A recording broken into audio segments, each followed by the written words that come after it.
Jay Crawford, Adam the Bull, Garrett Bush, and so many big names, it would take me hours to say all of their names.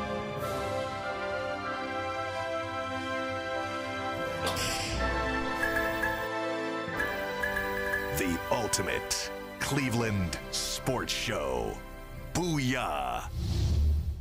Hey, welcome everybody. Wow, it's lonely in here. Jason, how you doing? Thanks. I can see what kind of company I am. That's right. How you doing today? I couldn't be better. Happy Thursday, right? Thursday? Today's I don't Thursday. know. I can barely keep track of what's going on. Yeah, hopefully today's show will be longer than 20 minutes. We made it, I heard. We made it 20 minutes yesterday. We were on a roll to start the show, and I think the internet went out in the building. I don't know what happened.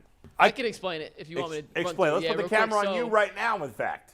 What do you say? Let's put the camera right on you right now. Yeah, well, it is. I'm right here as G. Bush walks in here. But what happened yesterday was about 11:20, WKYC IT team did some internet maintenance, which essentially shuts down the internet, restarts it, boots it up. Sometimes they forget that although we were in WKYC's building, we are on a different wavelength than the rest of the internet. However, when they affect it upstairs, it affects us. Yeah, well, thanks to WKYC for screwing up our show yesterday. So nothing we could have done. Glad to see they care about us and are paying attention to what's going on down in the basement. We're obviously high priority in the family. Thanks a lot. All right, lot to get to today. Let's start with the best bet. I was lucky, honestly. I've been red hot, but I don't like my picks yesterday. I went 1-1. I got very lucky just to win the one game I won, as the Angels scored 3 runs in the top of the ninth to get it. But I guess that's part of baseball. What are you going to do? It is what it is. You went 1-1. You are now 21-10 on baseball bets, and you're dipping back into the baseball pool today with your Bet Rivers bet of the day. Hey, Ohio, Bet Rivers Online Sportsbook is the place to be for every single game. Right now is the perfect time to join Bet Rivers Sportsbook, because if you use deposit code SPORTS, you receive a second chance bet up to $500. Get on all the action with weekly specials on your favorite sports like basketball and hockey to help you win big. Check them out at betrivers.com or download the BetRivers app today for the latest lines, odds, and boosts. And Bull, you're going with an AL East team over an AL Central team, right? Yes, before I do that, let me tell you that yesterday's BetRivers podcast is still relevant today, of course. I interviewed Field Yates of ESPN. We talked about the draft and the impact of the rookies on fantasy football. So if you're into fantasy football at all, which most of you are, make sure you check that out. We talked some real football. I did talk with him about his expectations for Deshaun Watson. I talked with him about his expectations for Baker Mayfield in Tampa Bay. So if you want to hear what he had to say about that, check out my podcast. Also, I'm doing a new thing with Bet Rivers. We're doing these 5-minute preview videos in the mornings where we preview some of the big news of the day or a bet we're looking at for the day. And today I did 5 minutes with Bobby Valentine, former Major League Baseball manager. So check that as well. That'll be out at some point today. As for my bet, 1-1 yesterday, as we said, I really loved the Pirates yesterday, and I crapped the bet on that one. They got smoked. I had the Angels minus. You went against Shane McClanahan? I did. McClanahan was pitching yesterday. Well, generally, I'd say I know what I'm doing since I'm 21-10 picking baseball. Good luck finding anybody that's done better than that. Hey, listen. But even Francona gets criticized once in a while. That's right. It was a bad call. That's insane. I felt it because Mitch Keller had been pitching really well. You took the Pirates over Shane Pirates McClanahan. is playing well, though. Yep. Today I'm going with the Orioles in Kansas City, minus a 1.5. Royals actually beat them 6-0 yesterday. The Orioles are going with Grayson Rodriguez, who's one of the best pitching prospects in baseball. Struggled his first couple of starts, really put it all together his last start. He pitched really well. I expect that to continue against Kansas City today. So there you go. By the way, I go to my physical therapist's office yesterday, and he goes, man, the guys on the show were busting your balls last week about the fact that you're picking baseball all the time. And I said, that's interesting, which, you know me, I'm up for a good ball busting. But nobody said anything to me directly about me getting like that. This is a secret? Why wasn't I told about this ball busting? Well, it was Jay on the day you weren't here. Oh, okay. So it wasn't like it was behind your back. Jay, no, I know it wasn't behind the back, but somebody should have told me so I could have responded to it. And it wasn't just the fact that you picked baseball. Jay was trying to figure out whether or not, because your record is so good, are you just doing gimme games? First of all, are you betting? Well, I'll defend Bull. There's no such thing as a gimme game. First of all, in baseball, there's no gimme game. Number two, okay, every time I'm picking a team that's a significant favorite, I go on the run line. And if the odds on the run line are too, like there was some game today, I don't remember which game it was, where I liked one team. But even on the run line, the favorite was minus 145. It was the Seattle A's game. How do Today. I know? Right. Because I bet on it. Right. But that to me was unfair. I am only taking minus 120 or lower, and I've taken some underdogs. So every team I've picked, whether they were an outright favorite or on the run line, the best odds they've had are minus 120, which everything's at least minus 105. There's very rarely even money. Right. And I've definitely taken some teams that were plus 110. Even I took one that was plus 150 the other day. So I've never gone more than minus 120. So I've taken, like, for example, the Orioles are a big favorite over the Royals. However, on the run line, I think the Orioles are only like minus 105. So there you go. Well, there it is. That's your explanation. So if you hating on Bull, you don't hate. Don't hate. Just congratulate. That's right. He's That's just. it. Oh, it's my keep cup. Just keep winning money. I wonder what happened to that. Did you just find that cup? I left this here. How long has that been here? I don't know. Months. A couple of weeks.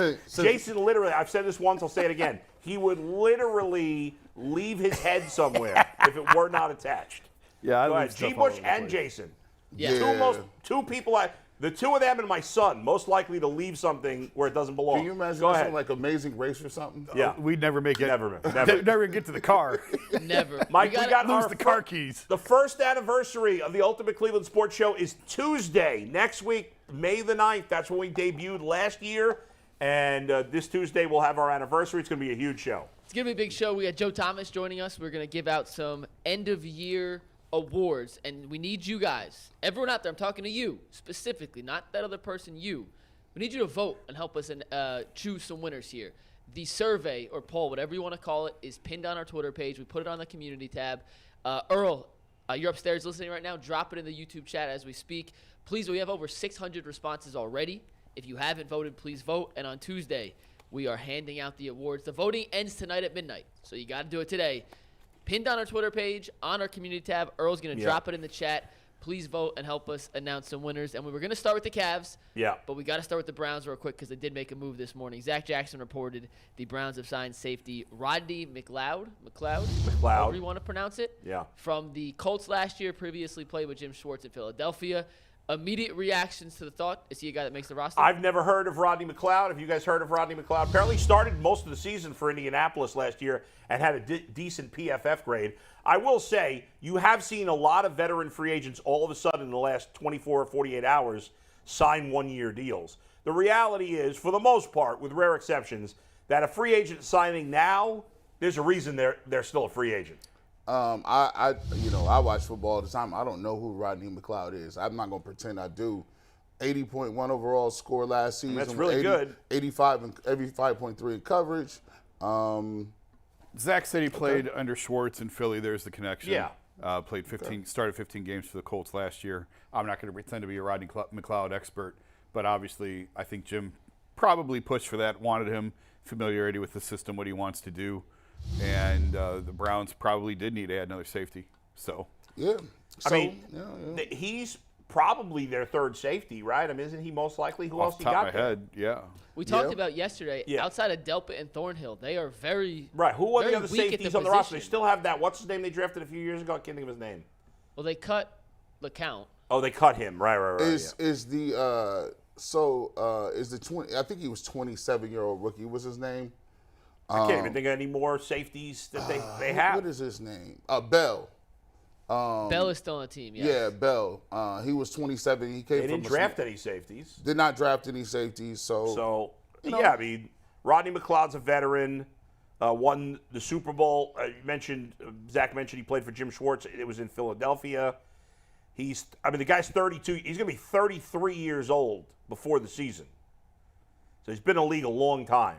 Played for the Rams he was with the Colts again in 20. So he was with the Rams from 2012 to 2015, the Eagles from 16 to 21, and the Colts in 2022. So I don't know. He's good. He probably does. I don't know. The grades were still good, so we'll see. He'll be their third safety probably. So I looked at the depth chart real quick. Yeah. Currently, the two backup safeties listed as the Browns' second stringers. Yeah. DeAnthony Bell, as G mentioned, and Bubba Bolden.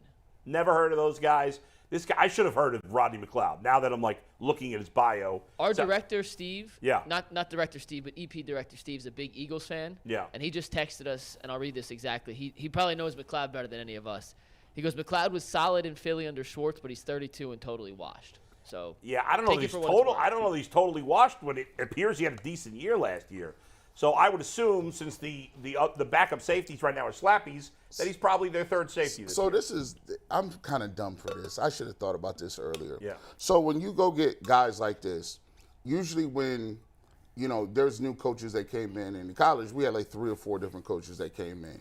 Usually, generally speaking, you got a person that may have worked with him somewhere or a kid may have been at another school under him. They bring him along. And basically what they do is they're there to set an example of, okay, this is the way I want it done. He might not be the greatest at playing, or he might not be a starter, but he can show them different concepts on like, he can pull them up in the room and say, hey, watch this. This is what I want from the safety. Rodney, show him how to do it. Especially during camp. Yeah, especially during camp and learning the position. But I would think he probably makes the team. Probably, right? yeah. Unless he just totally can't play at all. Because their starting safeties are still, Thornhill and Delpit are fairly young players. Yeah. This guy played with him a lot of years. Are those 2 slappies we never heard of that are the backups going to be any better than this guy as a third safety? I doubt it. I met Bubba Bolden at Town Hall this weekend. Fun fact. Did you? Yeah, I didn't know he was technically listed as their backup safety, but I thought. How did it even come up that you met him? He was hanging out with one of my buddies who I saw when I was out there. He's like, oh, by the way, this is Bubba. He plays for the Browns. Oh, okay. I immediately was like, oh, yeah, I know. No idea. No clue. He didn't recognize. Not that big either. Was he on the team last year? Practice squad. Okay, so. Yeah. Anyway, there's not that much to say about it. It's a depth move that. Depth piece. Helps with the coaching. There you Last comment about this, and this comment is brought to us by Lorraine Community College. Your Lorraine class County is your Community future. College. Register now for summer and fall classes. Learn more today at lorainccc.edu to learn more. This is something Jim Schwartz said about McLeod back during their time in Philly. It's a direct quote from a press conference from Schwartz. I'll put my name on Rodney McLeod any day, Schwartz said at a press conference on Tuesday. That guy plays the game the way it's supposed to be played. He's tough. He may not be the biggest guy in the field, but he's a warrior. He's going to do everything he can to make the play. That guy is a winner. So as Jason alluded to, and this was from their time together in Philly, definitely a Jim Schwartz move, Jim Schwartz guy. First line a little awkward, but I get it, and the rest of it makes a lot of sense. So all that walk, and plus he's going to show them tempo too, because usually when coaches come in and you know your coach, everybody has their position. There's no positions up for grab. Once again, I think he's trying to spark some competition and say, look, there were some times we saw last year guys trotting, not giving a whole lot of hustle, not being flying. Because, people call loafs back in the day. Loafs are anything that you change your speed. So if I'm running after a ball carrier and I slow it down to 75%, I'm still chasing. That's still classified as a loaf. So he's going to show a tempo and how he wants to practice the run, and he'll be more of an example of that. That's why I think he brings up his toughness and hard-nosed character. So, this is just a move to get everybody stirring the pot. Say, look, hey, we got somebody that know how I want it done. You guys follow suit. All right, we'll leave it there. So another guy, a depth piece at safety. The Browns also signed a guard yesterday. They did. From the Falcons. That's funny. Can't even think of his name, but just some camp bodies at this and he's point. a guy. Well, he's a guy who played a little last year too. There's a decent chance he makes the team. You always see a bunch of veterans sign right now. The draft is over, and now teams are like, what needs didn't we fill? Let's see if we can find a guy that can compete for a spot. The third guard, the third safety, the fifth corner. Those are players that are signing now. Most of the players still in free agency are not big names. I think the biggest names I can think of right now are Carson Wentz, Ezekiel Elliott, Frank Clark, Kareem yeah. Hunt. I don't think Al Woods signed yesterday. Remember we were talking about Al Woods a few weeks ago? He signed yesterday. I yesterday. don't think Bobby Wagner signed anymore. No, yet. Bobby He's Wagner back in Seattle. Oh, he went back to Seattle? Okay. He's not Cloudy's long still ago. out We're there. going to go of course. through the list of remaining free agents tomorrow and talk about Well, we'll leave it there. who Let's get to the flyer on. Cavs. Let's switch it up, guys. Koby Altman wins second. Did we call it a win? No. He finishes second for Executive of the Year. First of all, I don't give a rat's ass about Executive of the Year. I couldn't care less. But it got announced yesterday. Do we care? And is it fair that Koby Altman wins second place for Executive of the Year? What do we think? If he's not going to win it this year, he's not going to win it. This was the best chance, obviously, coming off the heels of the Donovan trade. And it's funny that the counterpart to that, rarely do you see the guy who gave up the superstar finish high in Executive of the Year. And Justin Zanuck finished third, although really I think Danny Ainge had his fingerprints all over that trade from Utah's perspective. The funny thing about this, Monty McNair, the Kings made all their big moves the year before. Like, this was almost like a Lifetime Achievement Award for Monty McNair for turning the Kings around. Really young GM in McNair. They kind of keep him out of the media eye. Like, he doesn't do a ton of media. Yeah. He was like not even signed to an extension as of a few months ago. They just extended him. He was in the last year of his deal. But, I mean, the biggest moves that the Sacramento made last year was, I think, their draft pick. Didn't they trade for Malik Monk? And they signed Malik Monk. That was their big move. Yeah. Their real big move was before in trading for Sabonis. Yeah. That's really what helped flip this thing around. But in terms of the Cavs, it's a regular season award. So he gets, a lot of that is due to the Donovan trade. But, I mean, only Cavs executive to ever win this, I believe, is Wayne Embry. I think Wayne won it twice, and that's it. No other Cavs executives have ever won this award. So it's probably, I mean, when they first made the Donovan trade, I thought, well, he's a shoo-in for executive of the year now if they do anything at all. But finish second, and now the real work begins because now they got to fill out the rest of this roster. This is kind of, it's a little bit dangerous a little bit in my mind because when you look at it, sometimes, we had, Brad was on the other day and sometimes, to me, when we analyze basketball, I think basketball is just like baseball, it's its own cult. So in baseball, you can brush a lot of different things away based on the time of the year you're talking about the team and the optimism that you play a bunch of games and you have time left in the season. And advanced analytics can say, well, his velocity is down. If he can do this, we'll be fine. I think in basketball, there's a thing about that too, and we're kind of living in that. Like Brad says, there's 51 games. A 50-win season is a benchmark of this league. Well, that's not supposed to be a standard. That's not a standard bearer. And if you get a guy that wins 50 games, I think did JB come in? Did he come in the Coach of the Year rankings? Was he anywhere in the top 5? I don't think so. Okay. I'll double check. I do not believe. Check, because my point is, if you get Koby Altman that's in the top 5 right here, number 2, it justifies a lot of things in your mind. You'll say, well, how far were we off? I came in second in Executive of the Year, so I have to be right. I was doing something right. But you may not necessarily, because of that, go into the offseason and have a sense of urgency into improving this roster and doing what you need to do very quickly now. Bickerstaff finished 4th in Coach of the Year. So if you guys, so if you say we got a top 5 GM, top 5 coach, we won 50 games, home court advantage, 4 seed in the East, which is a juggernaut. All those things point to we're great, we're good. I don't care about any of those things. I don't care that they won 50 games. Doesn't matter to me. All that matters is win a championship. You either are a team that can win a championship or you can't. Right now they're a team that can't, and that's all that matters. I don't care how many regular season games you win. Koby Altman's not a top 5 GM. We all know that. J.B. Bickerstaff is not a top 5 coach. We all know that. These awards are so stupid. Jason, you brought up a point there about this lifetime achievement. To me, this happens in basketball more than any other sport. I heard your guy Dave McMenamin on, I can't remember what show he was on. I was flicking through the stations, and he was on, maybe it was NBA radio. I don't remember.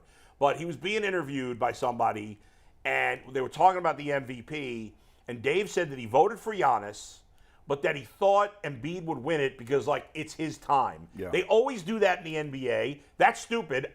Anybody that votes for somebody because they think it's his time should lose their vote. That's embarrassing. All the voters, and you may be one of them, should be embarrassed if you do that. No offense. I don't vote anymore. Okay. You can't. That's ridiculous. The MVP should be the best player. I don't care if it's LeBron 32 years in a row. I don't care if it's Shohei Ohtani winning the MVP every year for the rest of his career. The best player should win. It shouldn't be about, well, this guy's already won a few times, or this guy's finished second a few times, and we got to vote him first now. So that's all stupid. Let's just spread the good wealth. Let's let everybody get an opportunity to have their day. Kobe Bryant won 1 MVP, right? Crazy. Mm-hmm. Come on. How many did Shaq win?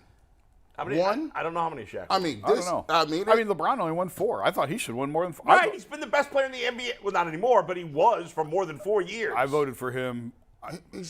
All 3 of the 4 years he was here, I voted for him to win MVP. he should have. And he didn't win any of them. He should have. If you go to the finals 9 times in a row? 8. Yeah.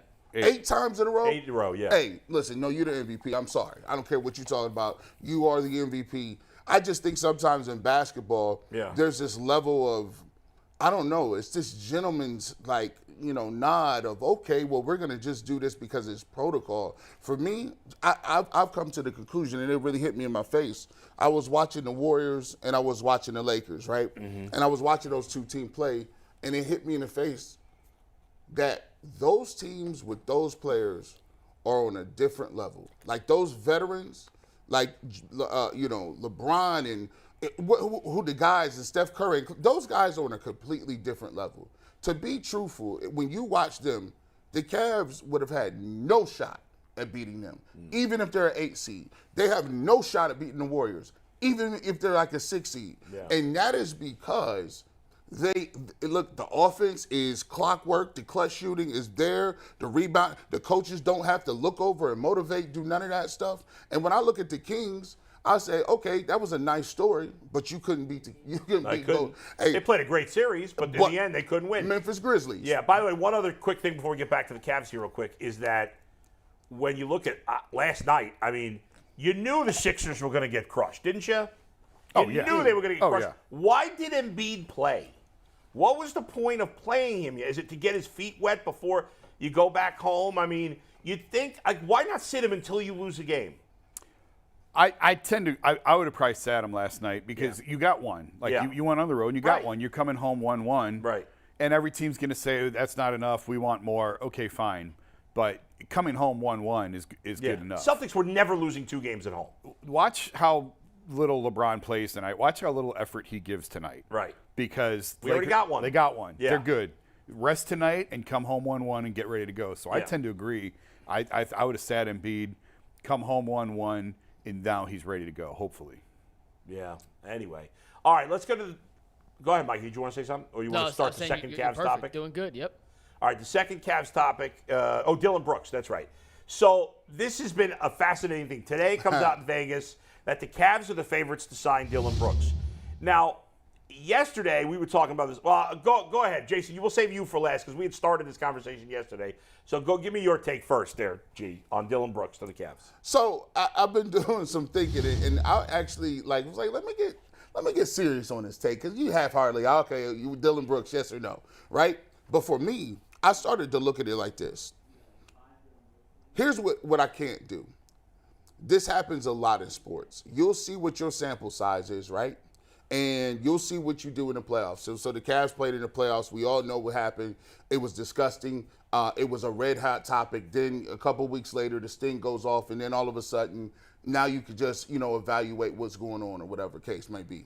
So now this is usually the era where patience just comes in. And sometimes when you got the people saying, okay, let's just be patient as is, let's do it. My thing is, I know what I saw, right? And I know that I saw that you need some more toughness. I know you saw you need some more oomph, some more nasty, some more fight, some more dog, whatever that case may be. And if I can get that, I could look at my team and say, I could do both things at once. Now, people will say, you don't need him because he's not a shooter. Well, okay, well, here's the thing. You got 5 or 6 non-shooters. Just replace those non-shooters. You got Jetty, can't shoot.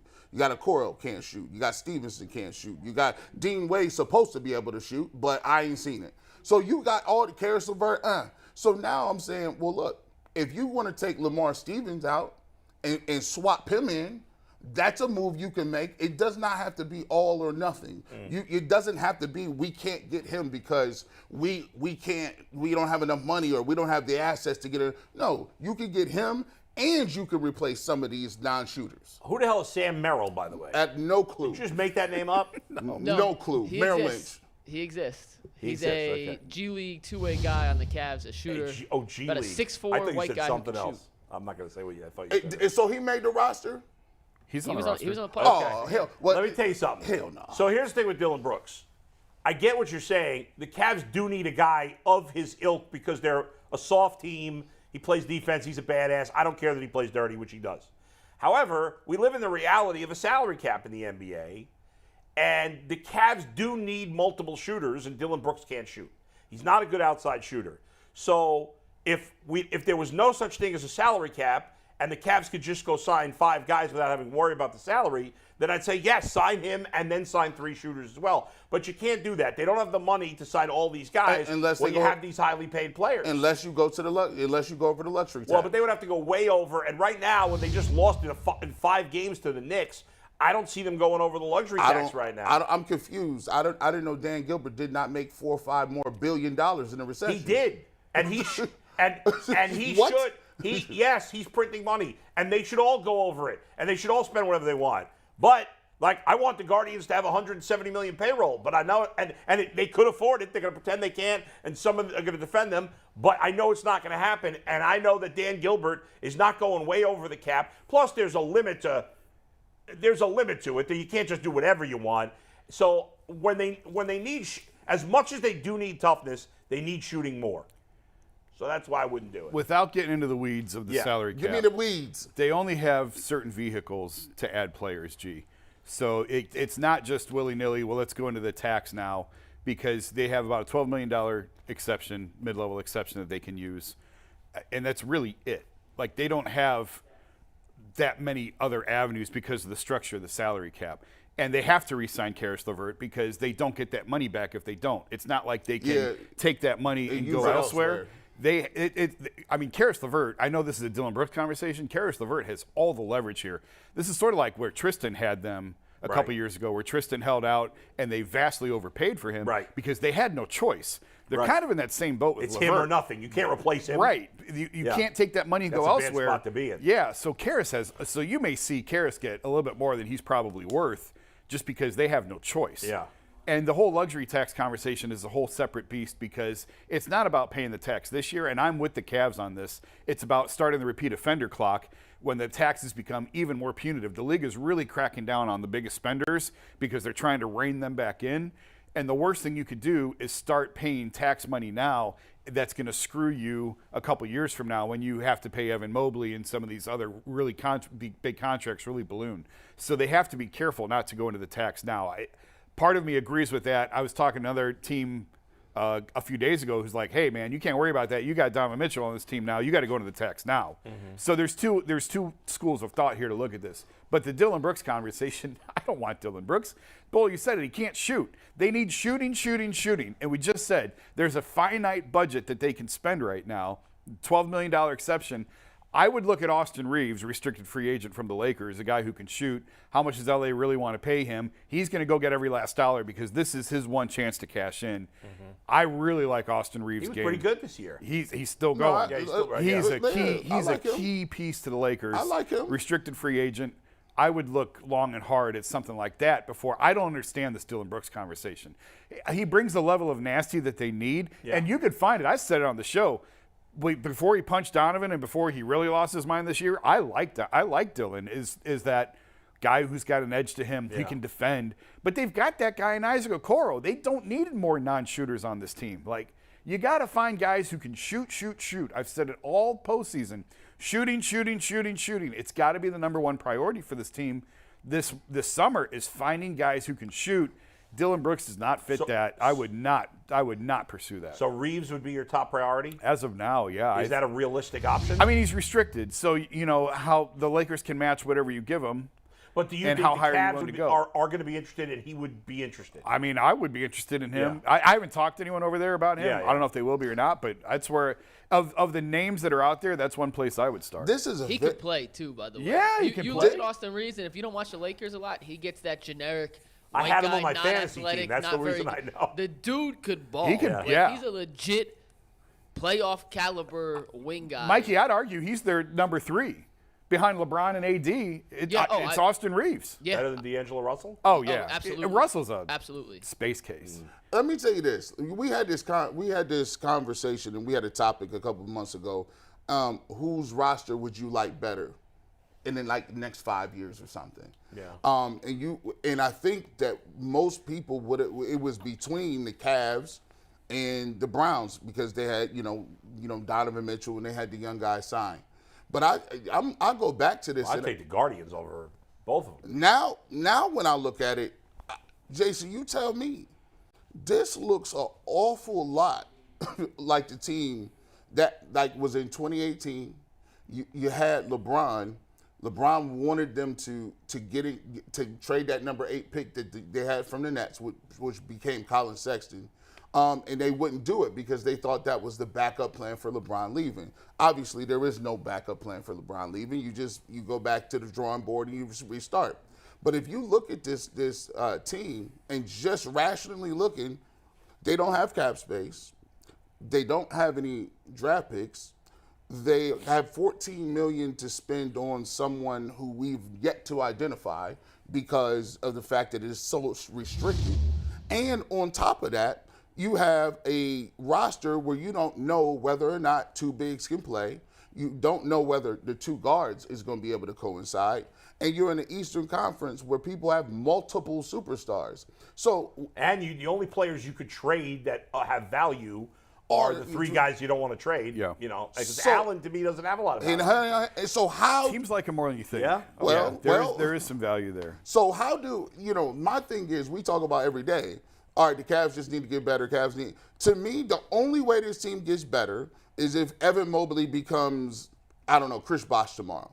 And then it makes a little more sense. But if he still is on this progression, I don't see how they become good enough within the next year that they are title contenders as is. Do you? Well, it's impossible to say because, look, if they get past the Knicks, and I understand that's a big if, they got blasted in 5 games. But the East is a wide open path now to the conference finals, at least in Boston. So, I think I wrote a column a little tongue-in-cheek, a little serious when they traded for Donovan that all 3 Cleveland teams could win a championship in 2024.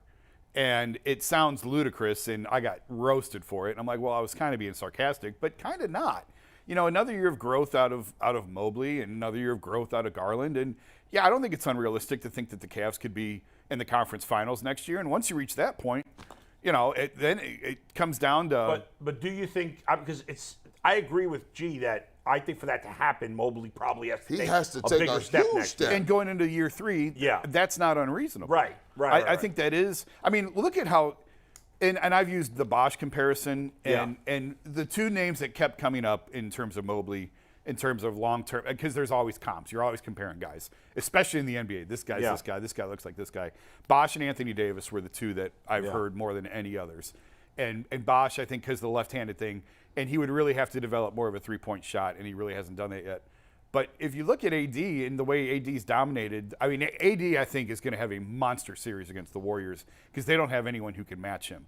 And I could see, the defensive side is there between AD and Mobley, and I could see that. I could see him taking that leap. I absolutely think Evan Mobley is going to be significantly better next year than he was. I hope he comes back 15 pounds stronger, 20 pounds stronger than what he is now. So, I don't think it's unrealistic to think that he's going to take. If he takes a big jump, then even if they don't make if they added an Austin Reeves, let's say, and then Mobley makes this really big jump, Darius Garland from year 2 to year 3 made a big jump, right? If that happens, we'll be looking different. The Cavs will be a very different team. And I don't think that's unreasonable. Now, I don't know that, and we said this on the show, I don't know that Mobley's going to go from shooting 21% to 35% in one offseason. I don't know that that's realistic. Bosh year 3, just for reference, Bosh year 3 in Toronto. 22.5 points, 9.2 rebounds. So 22. He's already there. What about his shooting percentage? Did that go up big from year 2 to year 3? Well, Mobley only averaged 14 this year. But his 3-point percentage, what was Bosh's 3-point percentage? That was probably significantly better. Yeah. And that's the point that I don't know if that piece will ever come to his game. Now, the other part of that is this idea about playing Jarrett and Evan together. I don't know if they may move Jarrett this offseason? I don't think they're going to, no. And I don't – I said before, I would not move Jarrett based off because he had a bad series against the Knicks. I think that's emotional and reactionary. Yeah. But I think you do need to take a step back and go, how do we get better? What pieces do we have? And is this tenable to play these two guys together, not so much in the regular season, but in the postseason. Right, Can we have success playing this way? Yeah. And we talk about Evan taking that leap, and maybe it's a thing where Jarrett comes off the bench in a postseason series or something like that, because I just think this team will be at its best when Mobley is at center and 4 shooters are around him. Now, can they get to that point? I don't know. We'll see. To me, oh, by the way, KG 18.5 points, 9.6 rebounds. So basically 19 and 10 his third year, doing some reasonable comps. Yeah. So I look at it like this. Jared Allen, to me, that's their only trade piece. And I don't know how willing they will be, given the fact that they feel like he's really good in the locker room. He's a really good teammate. He's a really nice guy, really good guy. I don't think that they're going to be amped to really get rid of this guy. Yeah. However, I just want the backdrop is this. It's that huge clock. The clock is saying, listen, Donovan Mitchell ain't here forever. Yeah. Like, and this is just what it is. They got to understand this is Deshaun Watson rules. When you went and got Deshaun Watson, now you told us what type of time you want. You talk about, I'm winning the championship. Now, if you're going to give 3 first-round picks to Donovan Mitchell to get him here, you got to do everything, even if it's uncomfortable, to make sure that you could be in a certain place at the end of this year. And I'm going to be anxious to see if they're willing to do that. All right, let's leave that there. Mike, what do you got? We'll put a cap on the Dillon Brooks conversation with the poll we put up in the YouTube chat. We'll never tell you what the YouTube chat or the internet is saying. It's brought to us by our dear friends at PCC Airfoils. If you're looking for a job with career advancement and great benefits, well, PCC Airfoils is a leading manufacturer in Northeast Ohio. All locations of PCC Airfoils in Eastlake, Menor, Wickliffe, and Minerva are hiring for all positions starting at $18 and up, plus full benefit packages, paid time off, and a signing bonus. You can apply online at precast.com/careers to learn more. We had over 230 votes in this poll. 77% says no. They would not want to see Dillon Brooks in a Cavaliers uniform next season. And one more thing on this real quick. Like, this whole idea that the Grizzlies are trashing Brooks because of Shams' tweet, I think is really misguided here. Like, that tweet was out of pocket, in my opinion. I don't think it was. I think, like, Shams tweeted, the Grizzlies have informed Dillon Brooks that he won't be back under any circumstances. Now, maybe... And there's no quotes there is quote on that one, under any circumstances. But in Shams' original quote, he didn't have that. So what's the complaint here? The Grizzlies are doing him dirty, and they're making him like the scapegoat and the fall guy. Listen, I know Shams obviously fairly well. We work together. I have not spoken to him about this at all. But the assumption is that the Grizzlies are the ones that told Shams that. I don't know if that's necessarily the case. I think just from being in that field, I think Memphis was trying to do right by him and telling him, we appreciate what you've done. You're not coming back, though. We're going another way. Like, it's over. What's the big deal about that tweet? And now suddenly it's turned into, and I think, and again, I could be totally wrong, and the majority could be right on this, but I just read it as Memphis telling him, you're going to have to look elsewhere. Yeah. This is over. Shams very well could have got that from Memphis's people. So from Dillon's representatives that he's leaving. What are people complaining about? It's the original tweet, I guess, that... I'll pull it up. Hold on. The original tweet is what everyone is upset about, because Shams said under no circumstances, that he's not going to be back under no circumstances. Yeah. So they're saying that, like, Memphis is doing Dillon dirty, which, I mean, so nobody's mad at Shams. They're mad at the Grizzlies. Yeah. Well, who cares? How are they doing him dirty? I don't understand. If they're letting him go, they're letting him go. What's the difference? The complaint is that, and Mike apparently is in that group, so he can explain it. I'll explain it. But that, like, they're making him the scapegoat and the fall guy for what went wrong. And Dillon said a lot of stupid things. The stuff about LeBron was stupid. So there's the original tweet. Yeah. Brooks will not be brought back under any circumstances, league sources say. Okay. Now, Mike, why is that so bad? Yeah. Okay. I don't think it's, like, the most terrible thing a team could do, but under no circumstances, to me, when I read that, you're looking at it as, okay, we need a 12-man roster. There's only 11 guys. Under no circumstance will you ever be brought. We'll rather start the game with a technical than bring Dillon Brooks back in. Who cares? Well, I just think What's the difference? Let me tell you something. One sec. For a guy who has played his entire career in Memphis, has been a contributor to that team. He's also had some bonehead moments, and you could blame whatever you want on him. I don't think it's all his fault. The wording of under no circumstances whether it could be taken in so many different directions. I just think you could have done the tweet without saying that. But that's my guy's tweet. That isn't Memphis. There's no quote marks. Yeah. You know what I mean? Like, that's just the wording. That's the language that Sean's used. But why are people? Is Dillon Brooks upset about this? Haven't heard from him. He Well, won't first talk. off, Then why does anybody give a shit if he's not upset? Well, I think it's more funny than anything else. Like, under Bull, Yeah. you will never host the show again under no circumstances. Like, if G. Bush Jason died in a car crash, I love you guys. My God. If Earl had dark. diarrhea, if Anthony was on vacation, and we had to do this show with just me back here, under That's no circumstances would I ever let you But Mike, host the that's other a show. silly extreme situation. Well, that's what I'm saying. It's silly. It's stupid. It's just. But it didn't here's need the to be in point. Like, tweet. this is what irritates me. I got to say, I'm so irritated by the NBA right now because forget D Wade. He sucks. He's not a big part of the future. We don't give a shit about him. Let's move on from that because I got to scream and yell about this. Okay, like I am 100% pro-union guy. All right. Almost everybody in my family for 3 generations is teachers. The teachers union in New York is one of the best unions in America. I love unions. I'm pro-union. I hate the fact that half this country tries to break unions. It's awful. Okay? I'm pro-player. I have talked about the billionaires, how much I hate most billionaires, how much I hate the owners. Okay? And it's even annoying that I have to qualify all this before I say what I'm going to say. The NBA players, by and large, are soft as F, okay? They are coddled. Many of them are spoiled brats. The league is out of control, in my opinion, that the players do whatever the hell they want, and any criticism, it's the end of the freaking world. Half the players can't take it. What is this not? The players go wherever they want, whenever they want, even when they're not. It's irrelevant if they're free agents. It's irrelevant if when they're free agents, who gives a shit? They can do whatever the hell they want. They never, not all the players, a lot of players don't honor contracts. They want to be traded every 10 seconds. Then they're unhappy again. They want to be traded. That's mostly Kyrie Irving and Kevin Durant who want to be traded every 10 seconds. And I'm so sick of this. The NFL players, the NFL is the best sport in America, all right? The most popular sport in America by miles. The players get screwed all the time in the NFL. And they need to fight harder for their own rights. They don't have enough power, the NFL players. And yet most of them are not whining like a bunch of babies like the NBA, where the players have all the power. Adam Silver is gutless. He looks like a penis. Let's be honest. No offense to Adam Silver. He looks like a giant penis, or a really skinny penis. He does. His head looks like the head of a penis. And that's why, and the whole league is ridiculous. The regular season is meaningless. It's a complete fraud. You're all being conned into paying attention to the games. Okay. Anyone want to disagree or argue with anything I say?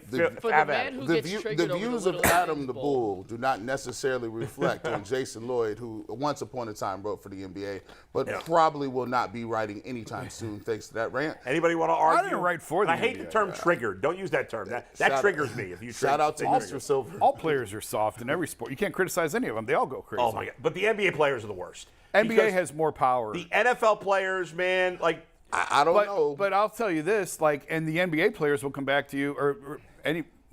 We'll use NBA because that's you're right. In general, all athletes are oversensitive. That the teams can trade me at any moment. They can cut me at any moment. So why can't I have any say or power in this either? In the NBA, yes, they can trade you at any moment, but they can't. You still get paid if they cut you. Yes, but you're saying like guys ask for trades and force their way out. Well, you could be content and perfectly happy and love a city, and they can uproot your life and trade you anyway. It's the same thing. Sure, but when you do it multiple times, like you're never like I'm happy for 1 year and now I'm on it. It's like it's. And that's why I blame the teams. How about look at the big picture? That's why I blame the teams that would sign Kyrie. You know what you? That's why I killed Dallas for making that trade. I'm like, what are you doing? Dumb. They didn't make the play-in. You know how this is going to end, and it didn't even turn quicker than I thought that it would. Like I thought he'd at least behave for the rest of the year. Can't even get that far. All right. Yeah, they're just, right now they're looking for any reason to say or figure out why the Memphis Grizzlies lost to LeBron and the Lakers. Yeah. We knew it was going to happen. It was what it was. Memphis, not that long ago, was like the darling franchise that everyone, the plucky up-and-coming team, everyone loved. Everyone loved Ja. and like, look at Memphis. This is so much fun. And now they're like despised with some of the stuff that Ja's gotten into, and now the Dillon Brooks stupid comments that he made in the playoffs. Yeah. I mean, calling out LeBron, like, how stupid can you be? That Ja Rule. How stupid can you be? Ja Morant had the same trajectory as Ja Rule. Everybody loved Ja Rule. He had nice sing-along, singy songs. What would I be without you? Guess what? 50 Cent came out and was like, Ja Rule who? Like, Ja Morant, you had all the money in the world, and then you joined the Rolling 60s or some sort of gang. I don't know. Why would you join the Crips of the Bloods? You're rich now, right? We are going to save our Dean Wade conversation for another day. Yeah. You really had a Dean Wade topic? Do you not look at the rundown, G? You pay attention during the call. The Dean We talked Wade. about it 3 times, and I think it is a conversation to be had. We're going to save it, though, because we have to do a little time traveling. And, Bull, Yes. I want you to set this up for the people. Okay, so yesterday we had a big plan to analyze. See, giving draft grades, as I said yesterday, for the current draft is stupid because we have no idea if any of these guys can play, and we're all biased towards our own team. Most Browns fans think the Browns did a great draft, and same thing for every other team, right? It's all great.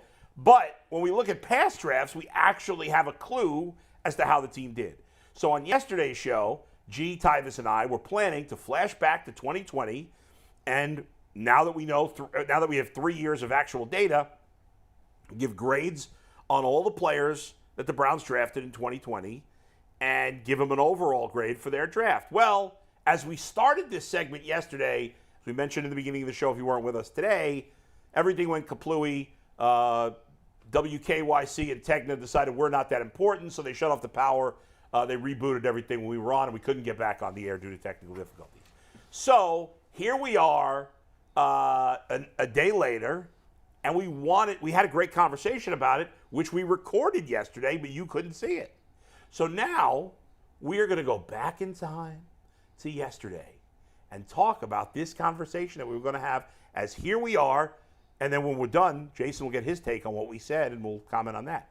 But let's flash back 23 hours, 30 minutes ago, and go see the sexiest man in all of sports TV. There he is, Adam the Bull. I got to point that way. Here he is. Let's go see what he has to say, along with the rest of the guys. Here we are. I got to pee. Thank you, Adam the Bull. And I must say, you are looking very sexy today. I gotta say, I'm impressed with that. G. Bush Tyvis. Why would he say that? I don't know what's going on. Let's talk about this. People love draft grades, right?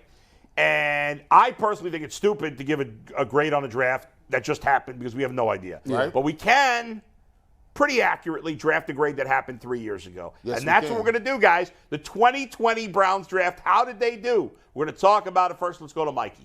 Whenever we talk Browns, it is brought to us by our dear, dear friends at Lincoln Electric. They are hiring for all jobs. They are phenomenal in the electrical and manufacturing field. Check them out at Lincoln Electric.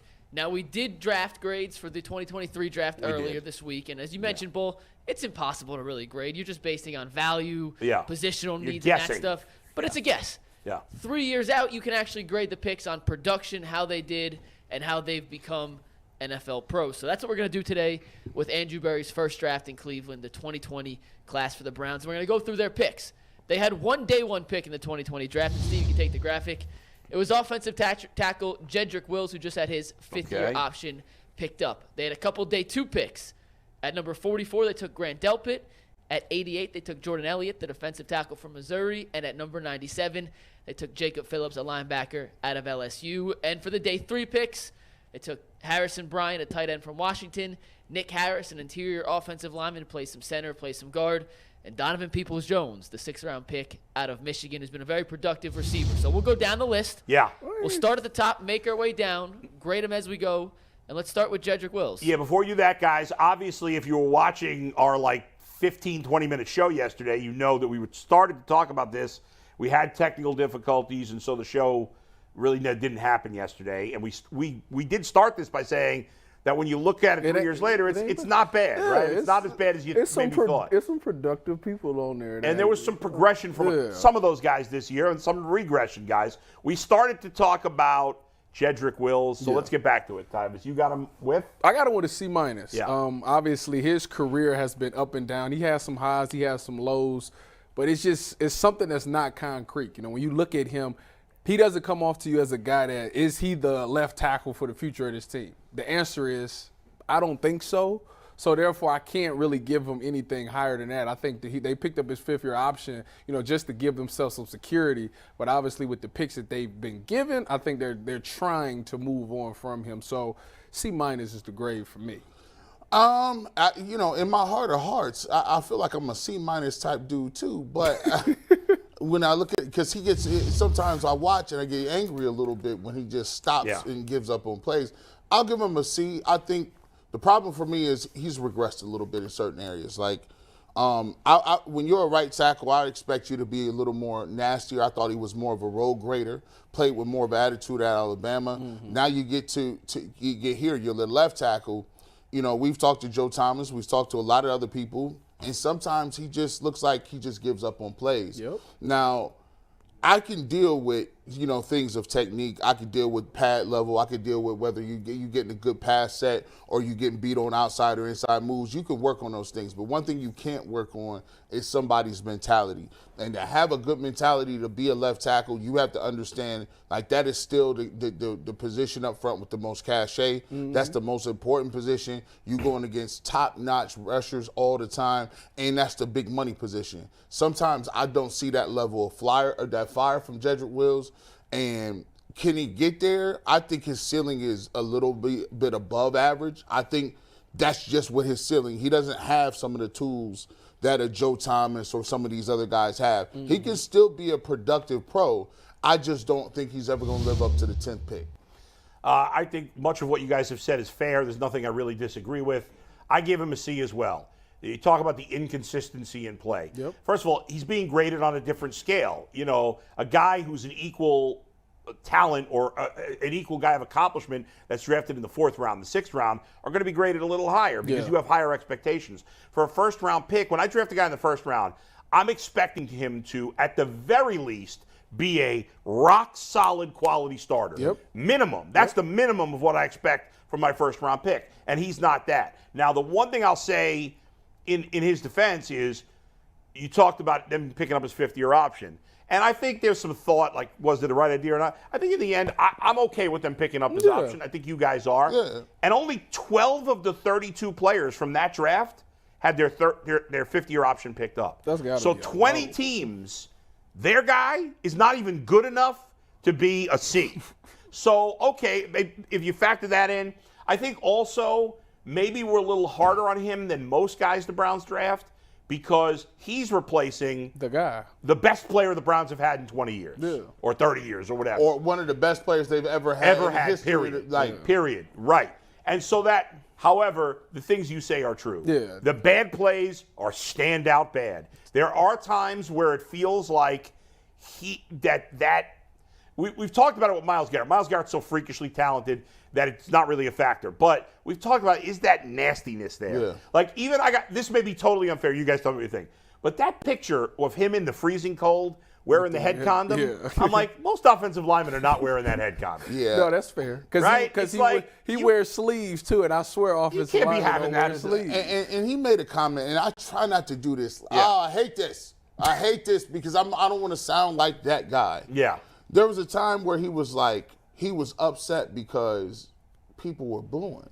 Yeah, and I was that's like, old soft. I was like, as an offense or a defensive lineman, the question is, when you say that, it's like, it looks like it's a little bit of cowardly lying in that. Yeah. I mean, it kind of looks like the cowardly lion. Is it that bad? No. But like when you think of offensive linemen, you think of some of the toughest dudes. Right. So the only offensive lineman that to me gets away with wearing sleeves is Trent Williams. Because he wears sleeves when it's hot too. Well, Trent Williams is freaking awesome. Exactly. So he's outside of him, I swear offensive linemen don't wear sleeves. No, they don't wear those sleeves, and you can't. And offensive linemen's comments.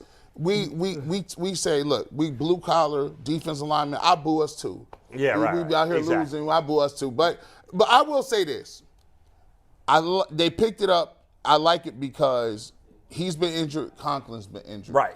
And so he might not even make it through the whole season. So they hedging their bet on bodies. So Right. I like that. And maybe if he's finally healthy this year, he moves up into that B category, and then you're happy you picked it up. Yeah, and if it doesn't, okay, you waste money on him for 1 year. Right. Does Go this ahead, Mikey. factor into your grading at all, though, that 2 tackles selected after him, Tristan Wirfs has turned out to be an all-pro, and then Mekhi Becton, who's been hurt, but when he has been healthy, has been a stalwart. But Does that factor into the grading whatsoever? Didn't they not pick up his Jets didn't pick up his option, Mekhi Becton. He's been hurt. So I'm saying, like, it's The hasn't been very good. Tristan Wirfs one hurt the most Yeah. because I think because Jed was a right tackle and they put him at left tackle. Yeah, right? I mean, and Tristan Wirfs was Right. like a left tackle at Iowa's a great place. Like I don't. Yeah. To me, I'm grading him based on him. And based on where he was drafted more than what other guys I was just did, asking but- if that factored in. Yeah. Okay, let's move to the All right, next guy. second-round pick. Yeah. Grant Delpit at number 44.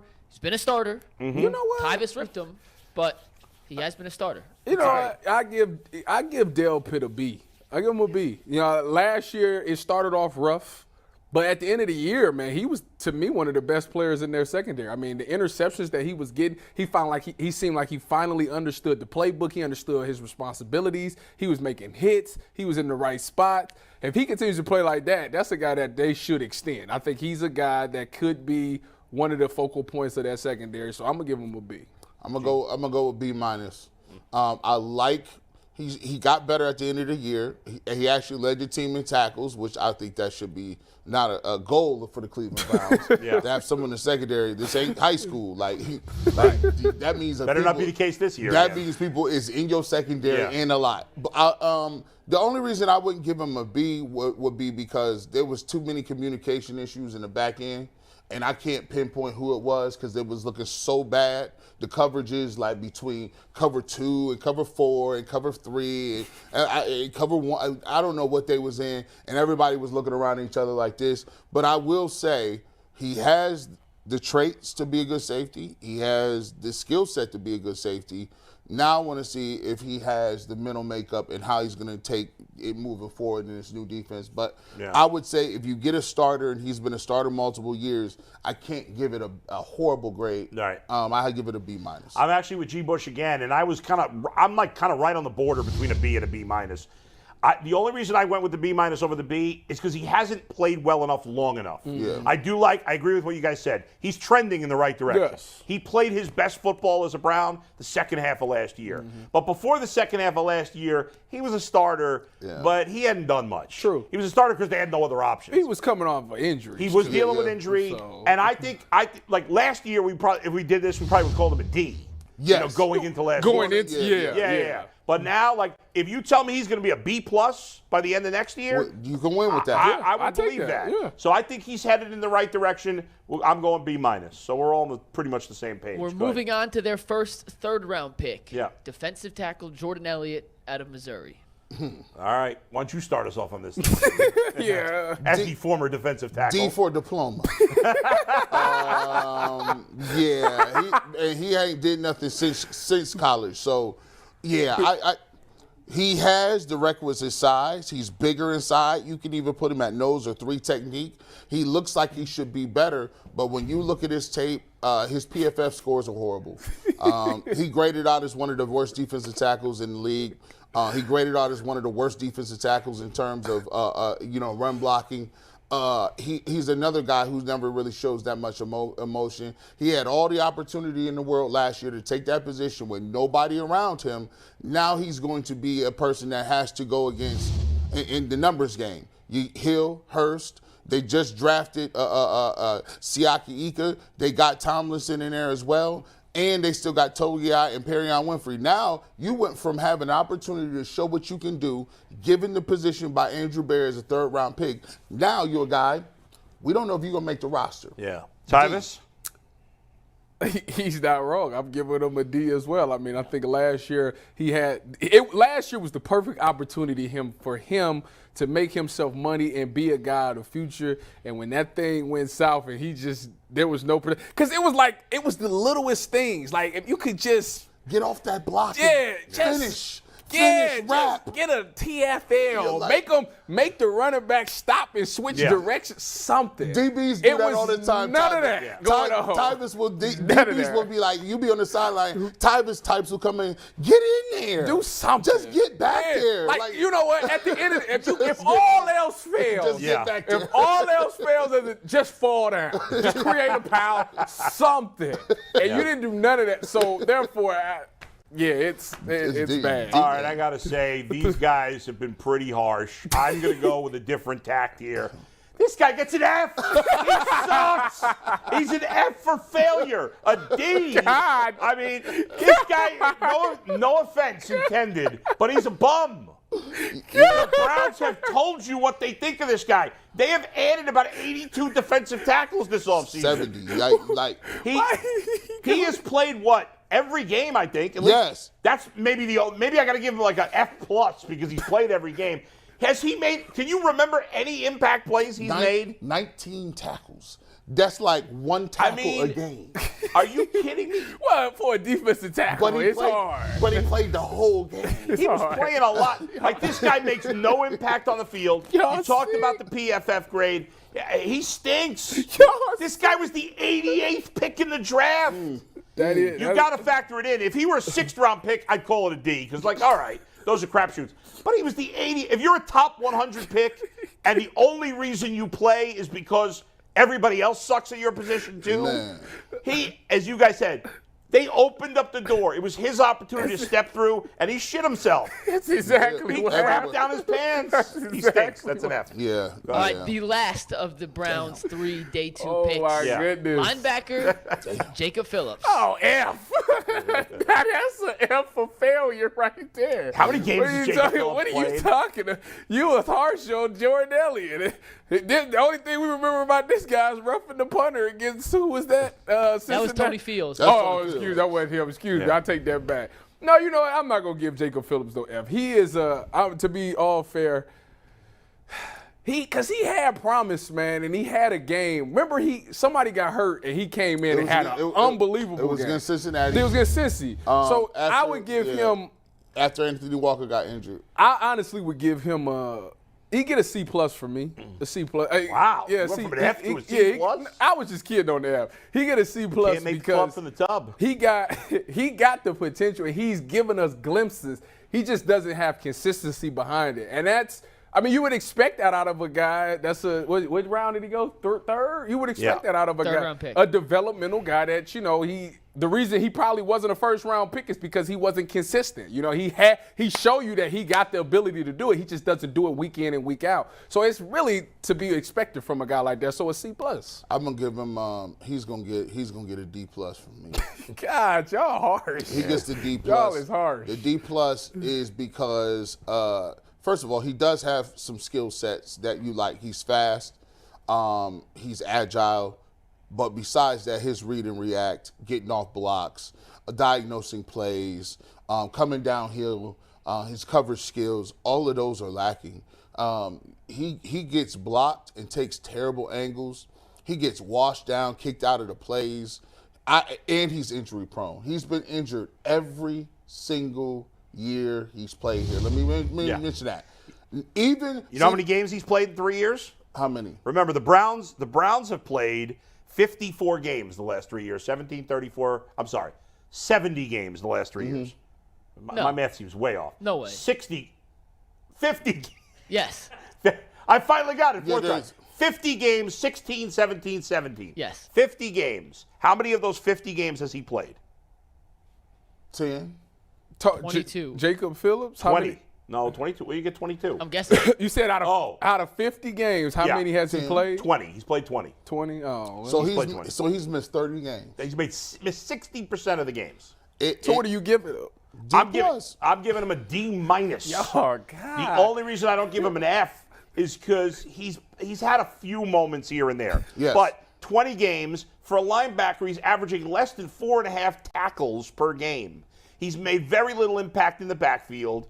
I think he's had 5 tackles for a loss in his career in 20 games. I mean, that's not, I know he's a linebacker, not a D lineman, but a D-.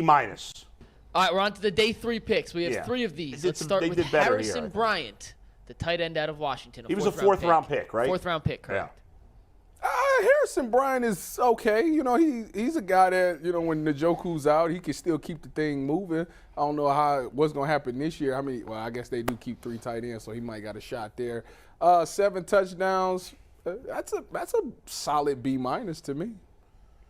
I'll go with C+. God, why can't you just agree with me?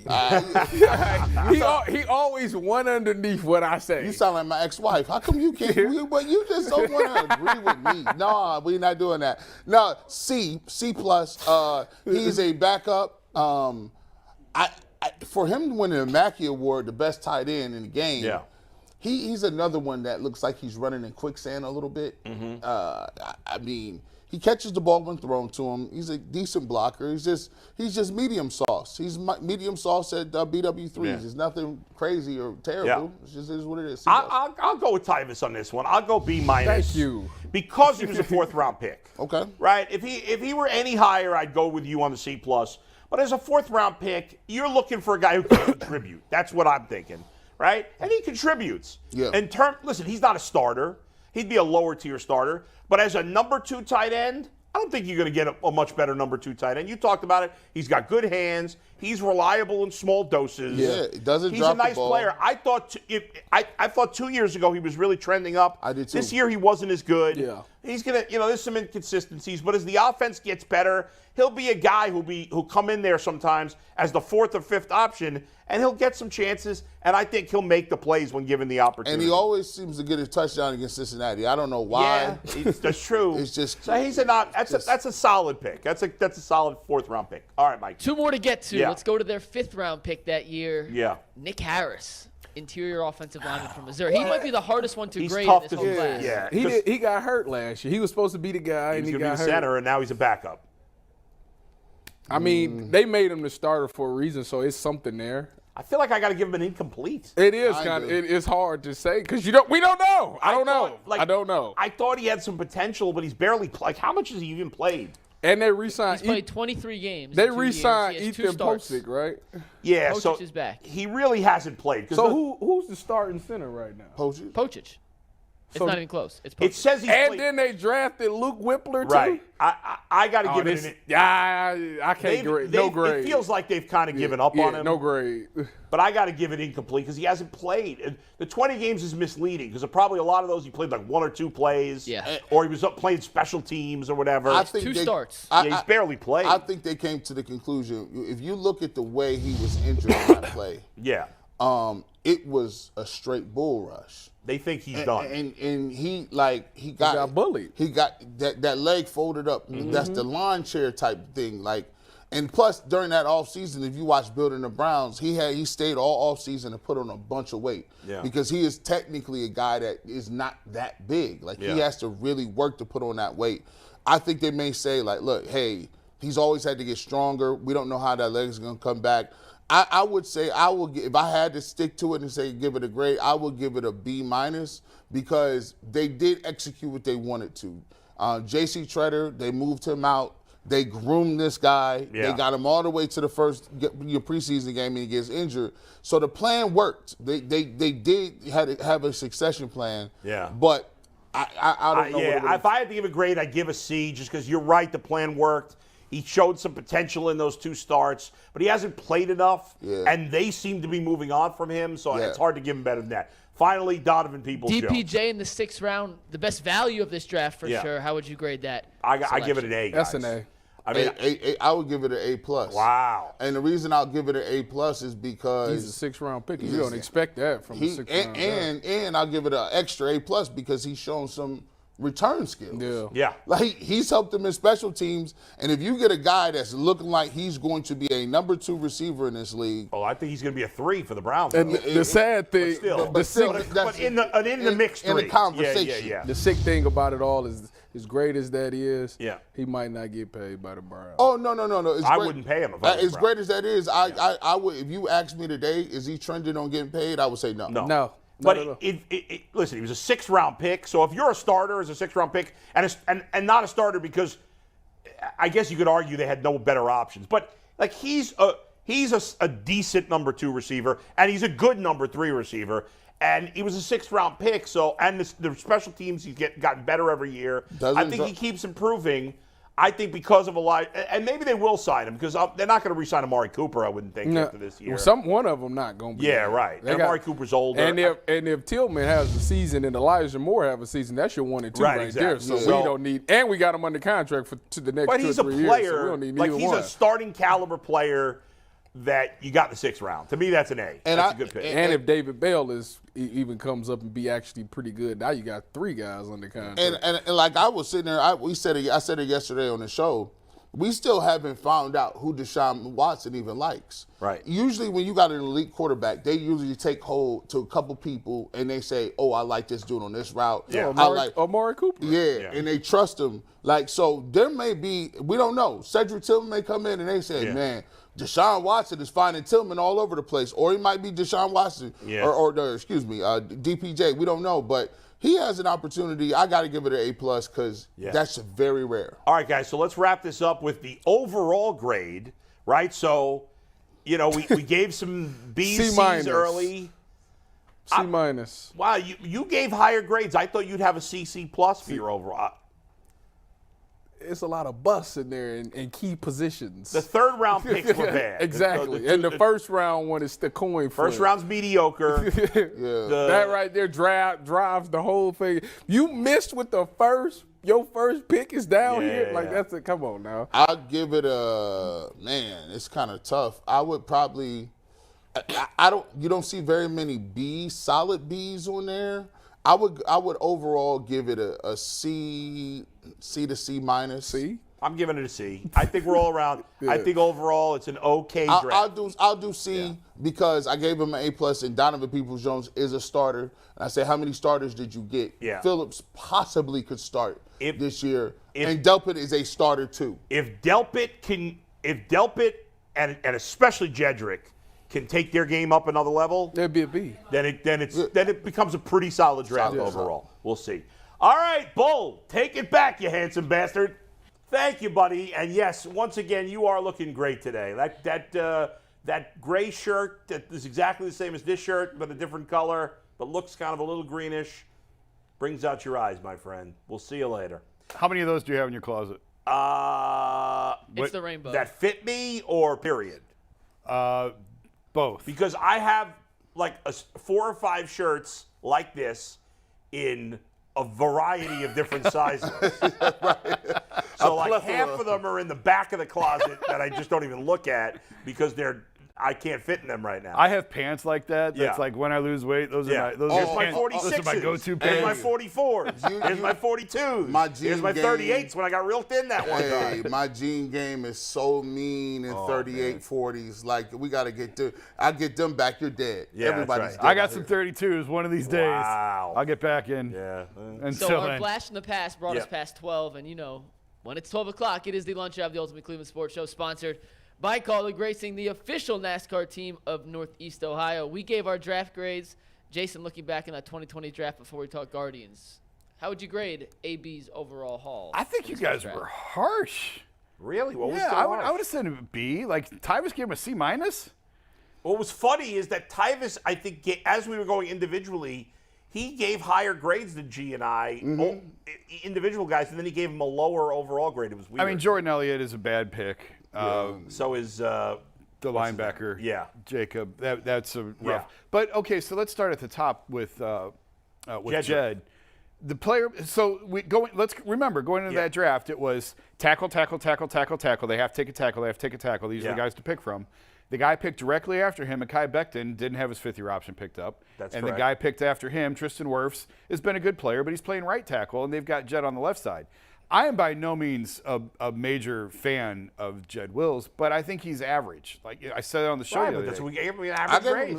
But what else did you want them to do there? You have to be realistic about what they had to pick from. I mean, he's an average player as the 10th overall pick. But it's not a total bust. He's not a total bust. Well, we didn't give it an F. I gave it a C. I think it's a B. Because you found a starting receiver in the 6th round in Donovan Peoples-Jones. Oh, no. That brings it up. I'm saying I gave Jed specifically a C. I see what you're saying. I think they did the best with what they had to work with at that spot. With Well, Jed. you didn't have. If you didn't think he was that good, then you shouldn't have taken him, even whether you needed a tackle or not. Who's your tackle going to be? Or you could have made the right choice and say he could have picked Tristan Wirfs, who's been an All-Pro. But Tristan hasn't even moved to the left side yet. Like, they still haven't moved Tristan to the left side. I think that could happen this year. But he's playing at an all-pro level at right tackle. And maybe Jed would be that at right tackle as well. We don't know. Yeah. I'm just saying, for what they had to work with, for where they were picking, they had to take a tackle. There are teams that have to take a quarterback in the draft. Yeah. There's 3 or 4 to pick from.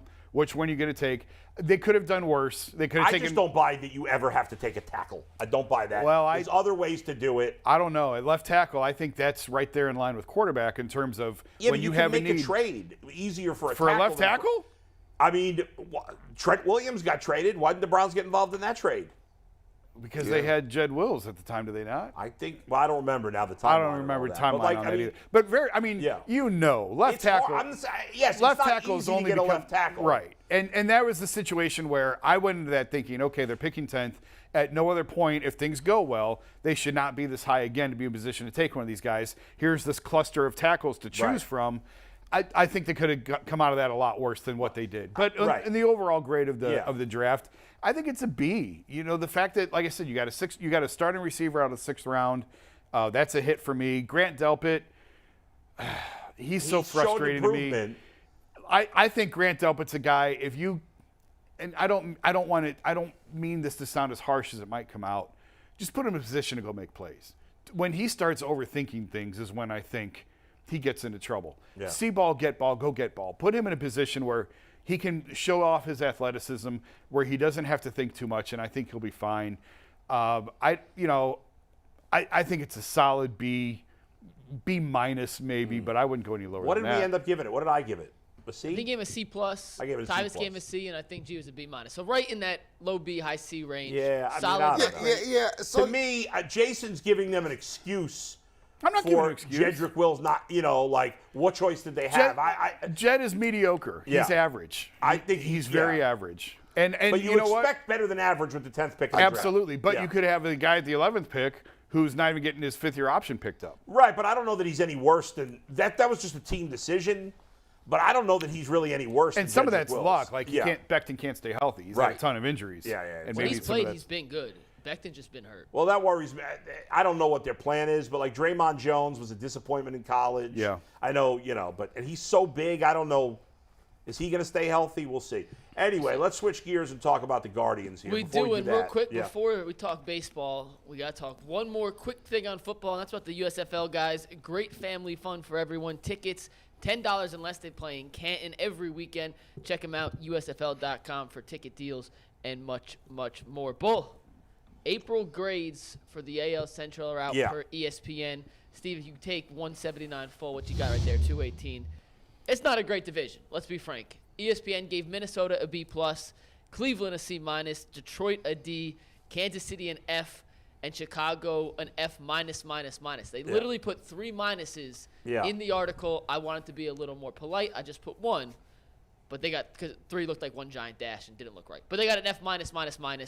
Overall, too harsh, too fair, just right for the Guardians. I actually think should have been harsher. I would have given them a D. I mean, they were, their record is, what are they now? Game under 500? I can't remember now off the top of my head. The 3 on. What were they at the end of April? 14 and 17. In April, they're No, that's 14 now. and 7 today. They were 12 and 14. They were 12 and 14. So they're under 500. When to that point they had played nobody except for that one Yankee series. The Mariners are okay, but the Mariners are not playing well either. And so they've had a very favorable schedule, and they've been lousy. And the only reason it's not a bigger disaster is because the division stinks. Now I tell people this all the time. I'm not using that. I'm not writing off the team or panicking long term, but the team has been awful in April. I would give them a D for the month of April. Straight D. I keep trying because your expectations factor in, and they've disappointed in every part of the team is a disappointment right now.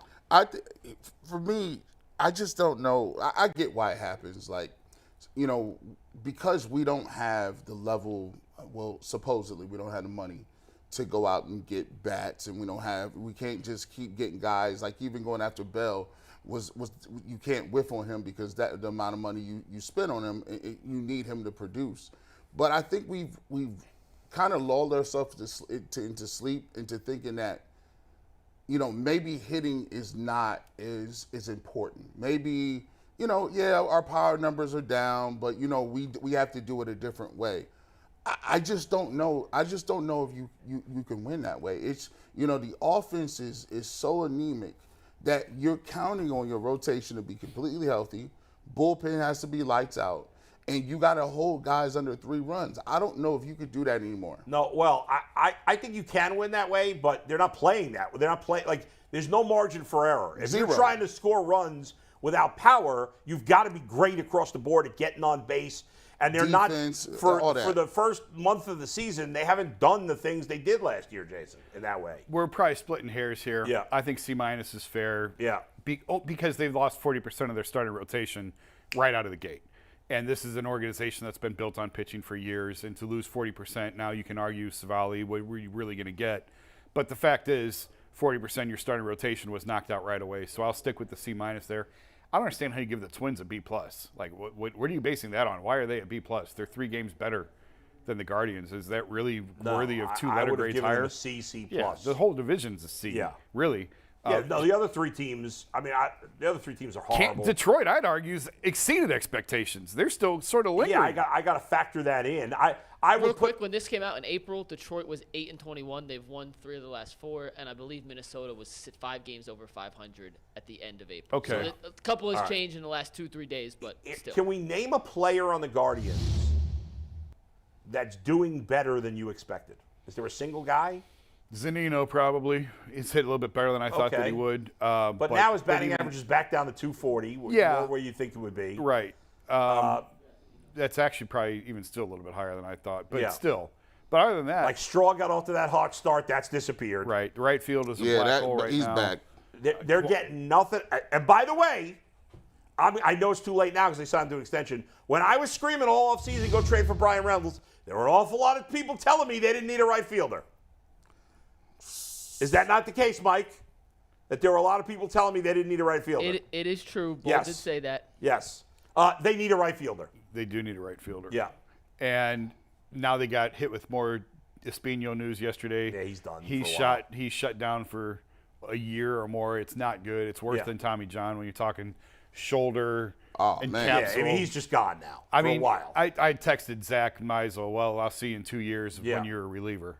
Like, you know, Yeah, I yeah. think the idea of him as the front of the rotation starter No. took a big hit yesterday. Yep. So, and we still have to see Gavin Williams at some point. I think this summer he'll be up. Right. But, yeah, I mean, when you look at who has exceeded expectations, I don't know. Because I got a laundry list of guys who have been, Tanner Bybee, has he exceeded I mean, expectations? Bybee and Allen have done a good job. We didn't even honestly, I'm sure we both didn't think they were going to be in the big leagues at this point. Not this early. They both done a nice job. You know, Bieber pitched a good game yesterday, but again, 4 strikeouts. I think he's had more than 4 strikeouts in 1 start. He's got no margin for error. And, I mean, freaking Jake Bowers took him out of the park yesterday. Okay, Like, I have a question about Jake I Bowers. didn't want to bring that up. I had erased it from my Who mind. was Jake Bowers, and why was Twitter freaking out about him Because last Jake night? Bowers was on the Indians. and he was awful. He was awful. He's awful. Like- And the Yankees I didn't even know he was in the Yankees minor league I system. didn't I either. know where every guy is usually, but I had no idea Jake Bowers was still playing they've Major had League so Baseball. many. The Yankees have like Wow. 14 guys on the injured I list. thought he was at Dillard's. He was a total bust. He was a guy that I was told, and I'm sure you've heard this too, Jason, who thought he was a superstar before he'd done anything in the big leagues. Yes. He carried himself that way in the locker room. That guys didn't like him. No. And he stunk. Where he got a cup of coffee with the Rays. He was okay. and One of then the he worst stunk here. trades. Frankly, it's one of the worst trades of I this. can't remember now who they traded for. Yandy. Oh God, yeah. That's Yandy right. to Tampa. Jake Bowers came here. Yeah. I think Edwin was somehow wrapped up in that trade as well. It became a Right, it was a three-teamer. 3-team But deal. really, if you want to drill Yeah, down, that was to- the big miss. to A Yandy. rare miss by the Guardians in a trade. But, yeah, I mean, right now, the lineup's been awful. You know, who's having a good season right now? But here, I mean, I think at this point last year they were 15 and 16. Yeah, they're always terrible. in That's April. why I'm not Always. worried long term. Yeah. But But you still have to grade on what you've been given. What they've done so far has been terrible. You know who's been good so far? Eli Morgan. Yeah. Yeah.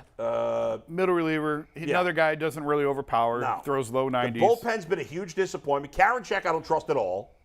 Clase has not been, nearly as dominant. Mm-hmm. He's making you nervous right now. Most of the bullpen is struggling right now. Zach Plesac, you can't start him anymore, can you? I mean, I think he's going to AAA, and Is he going down? I think he is. We'll see. I think what else are you going to do? Put him in the pen. Well, I agree with that. I Yeah. think if you take off one or two of his pitches, make him a 2-pitch pitcher, put him in the bullpen. So send him to the minors and put him in the bullpen. And let's see if he can do something. Well, you can do that now. You don't have to send him to the minors for that. You can, Well, that's true. I'm gonna ask y'all every week. Yeah. Hey man, you scared about Jose, man? I'm looking at these advanced statistics. His barrel percentage is 30 right now. Look at you with the barrel percentages. I don't even know what a good barrel percentage is. I'm not sure. Well, the Guardians' I know it's team not barrel 30. percentage is 4.5, which is 29th in baseball. There's someone worse. Who? Oakland? Either Oakland or Washington. Oakland's probably higher. They got a couple As a guys that are team- actually hitting. As a team, and I was looking up the stuff this morning, and I'll get back to you in a sec, but the Guardians have 17 home runs. 16 teams in the league have double that. Well, Double. Patrick Wisdom of the Cubs, was a career journeyman, who's kind of found the role for the Cubs the last 3 years. He's not that good a player, but he's got a lot of power. Has 11 home runs by himself. Jeez. And the Guardians have 17. I mean, that's just crazy. They're dead last on that, aren't they? No, the Nationals have 16. Oh, They're really? 29th. But even if you go at average, you talk about, if we're not going to hit for power, hit singles, doubles. That's what this team was kind of built Well, getting on base. Getting on base is the thing. Yeah, but the How many averages on this Guardians team right now have an on base over 350? have an on base over 350. So Yeah. you have Jose at Yeah. 375, That's good. Quan 361, and good. that is it. That's it. Who's third? Zanino at 346. For him, Zanino's that's really third. good. That's really good for him. Yeah. Who's fourth? Miles Straw 336. Yeah, I mean, you have Jimenez, who they just paid He's been- 317. again, I'm not panicking about guys with track records. Like Jimenez, I trust. He'll get it together. Rosario's been horrible. He'll get it together. Miles Straw is what he is. Everybody got hot and bothered because he had a good spring training. Like all of a sudden now he's going to become a good hitter. he fell off. Josh Naylor can't hit lefties. That's not going to change. He leads this team in RBIs, though. Naylor? He has 18. Because Naylor's really good against righties. And there's nothing wrong with being a platoon player. I don't know why this became a bad thing all of a sudden, being a platoon player.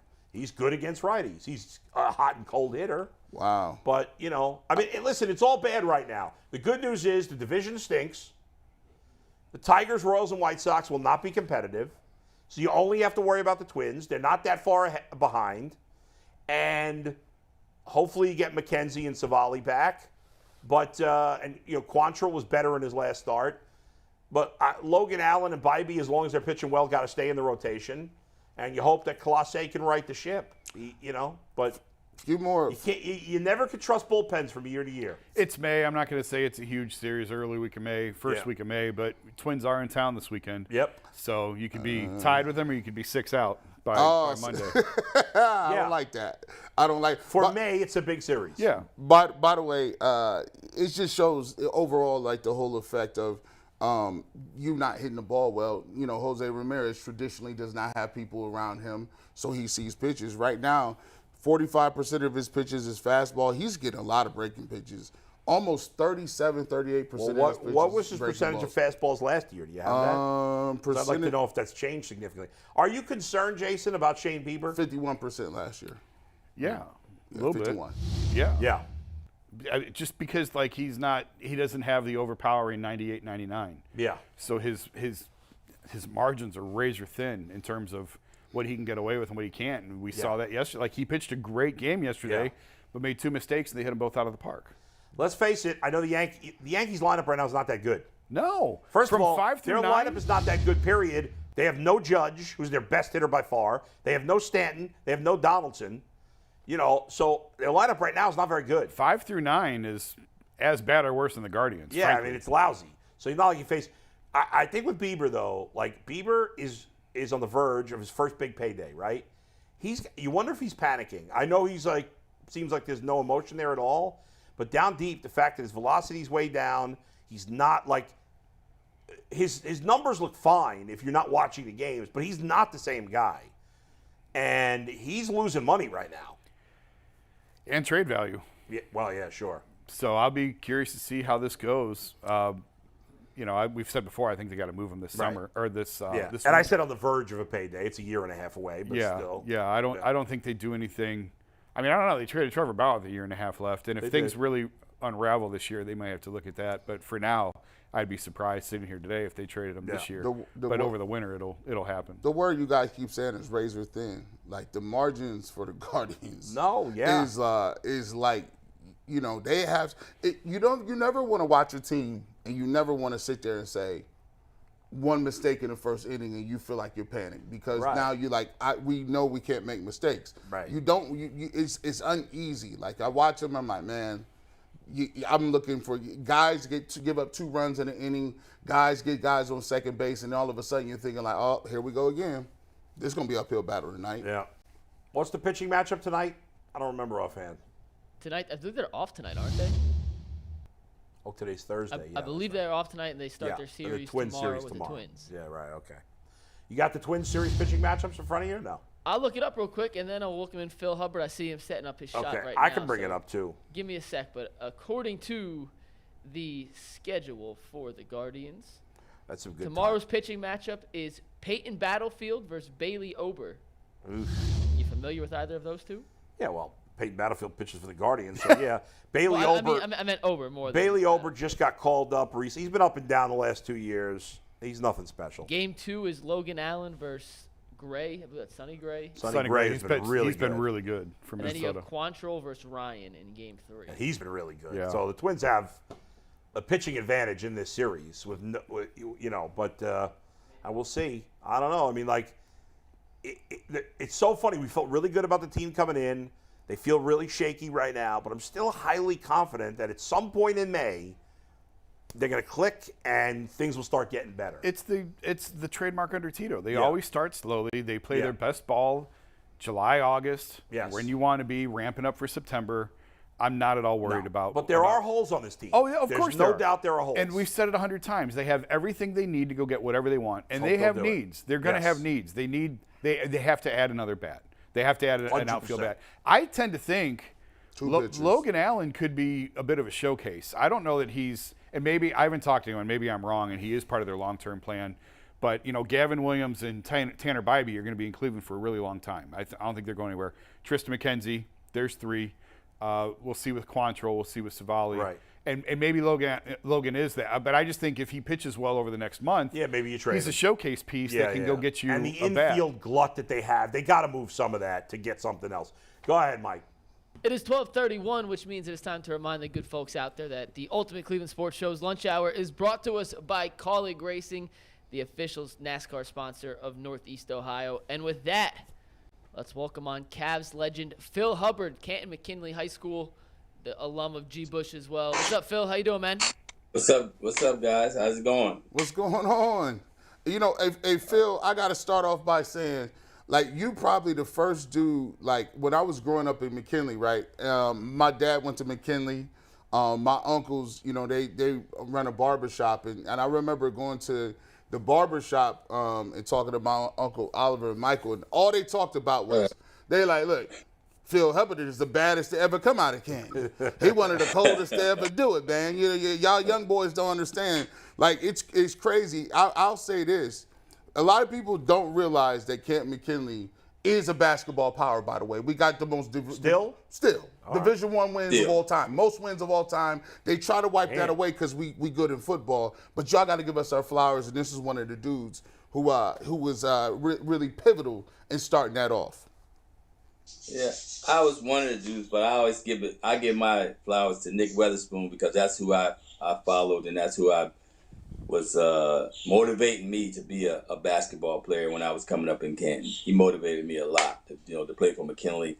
So that's it's been a lot of good players that's come to Canton. I mean, you can name a few. We got Eric Snow, Gary Grant, Yep. C.J. McCollum. We have just numbers of players that's come through. This just to name a few guys. So there's a lot of great basketball players behind me and in front of me. Phil, how does a kid from Ohio end up at Michigan instead of Ohio State? Well, that was kind of hard. I always say this. My goal was to go to Ohio State. I mean, I think that was my goal. Growing up, I thought I was going to play for Ohio State, but just didn't work out that way when I went on the visit. Just a lot of things I didn't feel comfortable with. So I ended up going to Michigan. That was a hard decision. It was really hard to leave the state of Ohio. Man, that had to be tough as a kid growing up, and especially like nowadays, every team is on TV, so maybe it's not that big a deal when kids go all over the country. But in those days, obviously, it was a different situation. So then you play 4 years at Michigan, you get drafted by the Pistons, and after a couple of years, you end up on the Cavs. What was that like? I mean, being from the area and then ended up playing for the Cavaliers. At first, you're very excited about it. I'm excited about the opportunity to come home and play. But, the Pistons were just starting to make that move forward. Isaiah had came on board, so we were starting to get to be pretty decent. And now I come home to the Cavs, and we're just the cellar dwellers. I mean, we're at the bottom. And, I mean, it's just terrible. It's tough, man. Nobody would come to the games. We couldn't win games. So it didn't work out the way. I always thought that I would come back and play for the Cavs at the end of my career, not the beginning of my career. So I was hoping to do that one day, but just coming back is still always big. You always wanted to play hard and show out, but it was very difficult because we wasn't a very good team. Yeah, and it's hard when you lose as many games in one season as I lost in my whole career of basketball. That's crazy. Phil, what is the difference? We talked to a lot of guys that. Brad Sellers is on the cast, and we've talked to a lot of guys, Charles Oakley, some of those individuals who come from that era where it was 80s basketball. You had the Pistons really starting to make their move with Isaiah Thomas. Obviously, you had the Lakers, and obviously you had the Celtics. What was that era? How did that era differ from the era today? And do you believe it was tougher to play back then than it is now? I think it was tougher because they kind of like put you in the box. You are a rebounder or you're a defender. They didn't give you the slices the pie they give you now.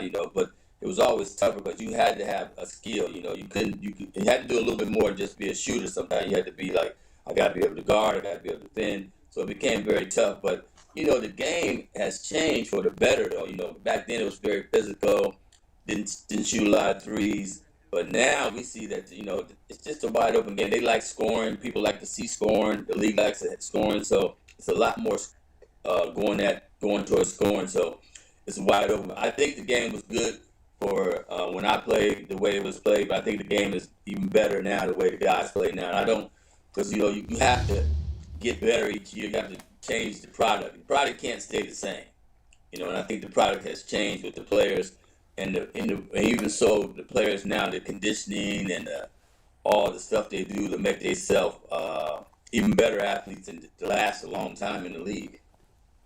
Phil, I just wanted, if you could, we're having a little static when you're talking, unfortunately. If you could just move your phone a tiny bit, maybe that would help it.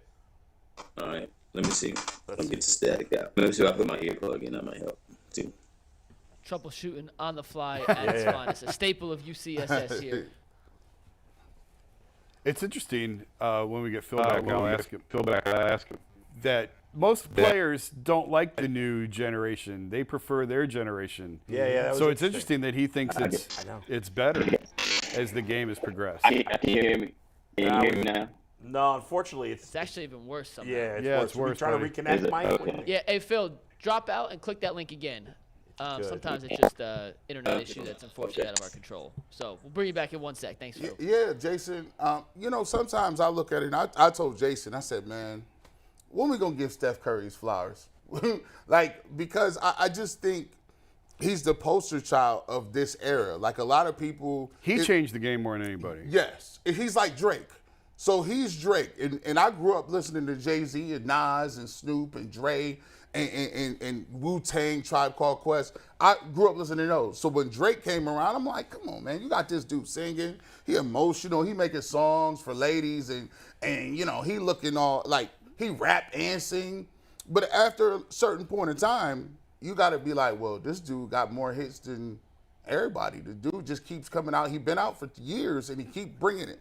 And I think the same way with Steph Curry. Like, at what point do the older generations embrace him and say, look, he revolutionized the way you play basketball? He did, but you can stop with this nonsense about putting him on the Mount Rushmore of basketball top and take 10. LeBron off. Hold on. Is, LeBron saying that? LeBron don't gotta go nowhere. LeBron's not going nowhere. Stephen A. said if the Warriors win a ring, that they'll put. It might be time to take LeBron off Mount Rushmore and put Steph on. Come on. Listen, That's a joke. Steph is a wonderful player who has done wonderful things for this game. He is not carrying a franchise the way that LeBron can carry a franchise. I'm just trying to get him. That's ridiculous. You making my job harder, Stephen A. I'm trying to convince these dudes to put him in the top 10. Let's put Stephen A. on that Cavs team in 2018 and see if they make the finals. What does Steph Curry do better than LeBron except the three-point shot? Shoot. That's what he does. He shoots. Well, LeBron, from anywhere, from the LeBron does parking everything lot. else. Okay, fine. LeBron does everything else better. Every other aspect of the game. Totally agree. LeBron's better. I totally agree. It's crazy. We got Phil back with us. We can't test his audio until we take him live. So Phil, There we go. real quick. Can you hear turn me? sound. Yes, sir. Yes, back. better. There Hey, we go. All right, Phil. Go ahead. We were just having a conversation. It was interesting to me. Most players of your generation and past generations don't like as the game progresses. They like their generation better and think they did it better and they were tougher and stronger and all that.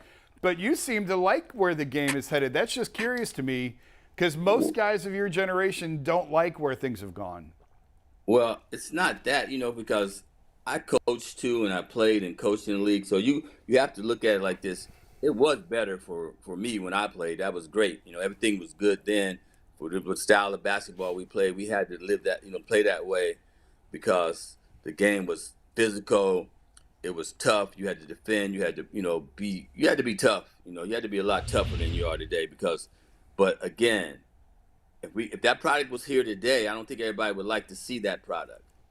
I think people want to see the product advance, and that's what the game has done. It advanced to a better stage. If it's 3-point shooting, they don't play. I think I can score 20, because they don't guard. So hey, that's the way the game goes. The flow of the game is different now. It's a lot different. Phil, it's a lot different. We was just sitting here while we were trying to reconnect you, talking about Steph Curry, right? So, right. To me, Steph Curry, more than anybody, has changed the game, in a way that we didn't foresee coming. I believe you played in the era where you didn't have the three-point line, and then they brought the three-point line in somewhere during your career. Can you talk about how the three-point shot has kind of changed the way coaches, because you coach as well, how coaches think about that shot particular? Now it's a bunch of threes and layups in terms of what they used to be when there was no three-point line. I think you guys can leave. I played with Mark Price, one of the really top three-point shooters. If Mark was playing now or playing back then, they used it more. Mark probably only shot about 6 or 7 threes. And we were thinking that was a lot, but Mark Price was a great shooter, and he definitely could shoot with any of these guys, I believe, today.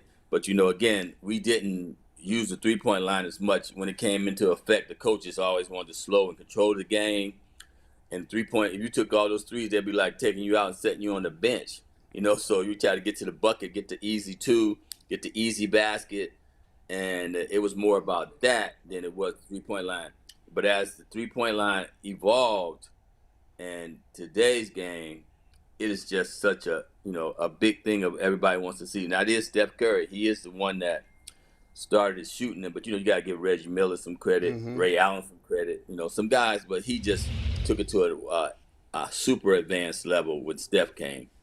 By the way, Mark Price will be on the Ultimate Cleveland Sports Show 1 week from today, so we look forward to that. Phil, you were on the 1976 gold medal winning Olympic team. So there's actually a lot of interesting names of note there, guys who were coaches, guys who are executives in the league years later. What was that experience like? And I was looking at the scores from that year, and you guys only beat Puerto Rico by 1 point. I don't think of Puerto Rico as a big basketball country. So if you could tell us your thoughts on the Olympics in general and what happened in that game specifically. Is there a really great player there we didn't know about that we can't remember? There's a player you didn't know about. But what happened was we were supposed to have this big matchup against the Russians, but on the way we was in the pool play, which they have, and we were playing Puerto Rico, and they had Butch Lee from Marquette. Okay. And he had a heck of a game, and the rest of the players, he kept the game close. And it was just he kept scoring. We couldn't control him, and he really just had a heck of a game. And that's really why the game was close, because he did a lot of scoring, a lot of ISOs, and a lot of pick and roll. And he was able to keep the game close. That's the one reason that the game was close, and we struggled a little bit. But still, we came out on top. 1.5, but it was just 1 point. But that was the reason why. But the thing about the Olympics was we felt like we were going to have a game against the Russians, but it ended up being Yugoslavia. And we still got the medal, but it was just a heck of an experience because we all was college players. At that time, we were college players playing against men, grown professionals. So it just changed. That was a big thing. And we only practiced for like 2.5 months. And then we went out there to Montreal and won the medal. But my teammates, Adrian Dantley, Mitch Kupchak, Ernie Grunfeld, Quentin Buckner, and there also was a big thing about all the ACC players that got picked to be on the team. Because it was a big, because Coach Smith was the coach, and he picked a lot. He picked almost all ACC players. So it was just crazy how that worked. But it all worked out. We won the medal, and we came back home. Everybody was happy. Nice. Phil, you're talking earlier about when you were traded here and how lean it was. You missed out on a championship window. You're part of the Bill Laimbeer trade. Bill goes to Detroit. They start winning titles. Yeah. You come here and you're playing. I go to the cellar. Yeah. How tough was that mentally for you? I think I didn't see it that way till they got to winning, but because I saw it as an opportunity to come home and try to build something. But again, as you look back, you look at it that way. But I always was happy to be here to play for the Cavs. I think that that was a pride thing. You wanted to always see if we could do well, and I think I played for 5 years or so before we made the playoffs. It just was crazy. We made the playoffs with George Karl's first year, and it was with a losing record because that was the year they extended the playoffs to 8 teams, or whether 8 teams on each side. So we ended up making the playoffs with a losing record. Ended up playing the Boston Celtics in the first round, but it was just, it took a long time to get this thing turned around, just where it was going up here because Ted Stepien had put us in such a dungeon, a basketball dungeon. I mean, he put us in a basketball dungeon that we almost didn't get out. Mikey, you got a question? Yeah, Phil, you're a Cleveland guy, but played in an era before the Not a current Cleveland one. guy, a Canton guy. Canton, but that's go. Cleveland. As someone from Not enough. from Canton. I'm not going to say LeBron already told you. Come on now. LeBron Wait, is from Canton not Akron. considered Me Cleveland? and Phil are from Canton, the home I of thought Plain you'd City. been. I thought you'd been in Cleveland long enough to know that people from Canton don't want to hear they're from Cleveland, and people from Akron don't want to hear from Cleveland. My bad. They are Hand different up. cities. Hand up. That is I learned something new today on May 4th. My bad, Phil. All right, being an Ohio guy, can we all agree Canton's Right. Ohio? Yeah, look, Yeah, Say I Northeast agree. Ohio. yeah, there Being you from go. the United States of America, Phil. Can we all agree that Canton's being from planet Earth, Phil. Playing in a generation before the current one. Who's your GOAT, LeBron or Jordan? Man, I'm an Ohio guy. I'm gonna give LeBron. I think LeBron. They 1A and 1-2. I'm not gonna take either way from one of them. Because LeBron is such a game changer, man. I mean, he is the guy. I mean, how he does that. At 38 years old, the way he performs right now is unbelievable. It's unbelievable. Nobody expected him to have the numbers he had this year. Scoring wise, I would have never. Me and a couple of my friends were trying to figure out how he was going to break the scoring title, and we thought it would go down to he had to average 20, almost 24 points a game, and not missing the games. But his body, man, his work of art is a heck of a thing, man. And then you go with Jordan too. So they're on the same level, just different times, man. But Ohio guy, I gotta stick with LeBron, man. Man, that's what I'm talking about. You know what I'm saying? 330 in the building, 234 stand up. And by the way, we're gonna print. Phil Hubbard says that LeBron James is the greatest player ever in the Milky Way galaxy. Run with that. Yeah, I'll say I always gotta give A1 and A2 now. It's right there. I don't want to take anything away because I played against Michael Jordan, guarded him on switches, unfortunately, but never had to guard him for the whole game. So I didn't have to worry about it. Craig Elo had to get that. Simon Harper Get that work. But and then I coached in the era where LeBron came in. Yeah. And seeing him develop from the first year in Cleveland, how much better he's gotten over the years, how much he improved his jump shot, how much he developed his body, and it's just those are the players, man. They're on the Mount Everest, they are there. Their faces are up there, so it's hard to try to separate. You're gonna take this guy, you're gonna take this, but Michael's such a different body structure. LeBron is built strong. They both have a high level IQ of basketball. So, you can't go wrong with either one of them. But, we always try to slide the Ohio guy in, slide LeBron and slide him in. Thanks, Phil. We appreciate you taking the time. Thanks for joining us. All right. Oh, no problem, guys. By All right. All right, but Good talking to Phil Hubbard, former Cavalier. by age 38, Michael had already retired twice. Yeah, that's Like, true. think about that. Yeah. By 38, Brown's still going. Michael had retired twice. Not just still going. Like, usually the players that are still playing in the NBA at 38, the few of them that there are like barely playing. 29 points, 8 rebounds, 7 assists. That was his average this year at age 38. At 38. Remarkable. He can't do what he did in 2016. No. But in those bursts, But he's still a top 20 player? he's still Top 10. he was the Top best 10. player. Top 10 still? He was the best player on the floor in the Memphis But series. think about this. I'm just looking at this. Now he was averaging 25 from 2014-15 all the way to 2021. His highest point totals were he averaged 27 and a half one year.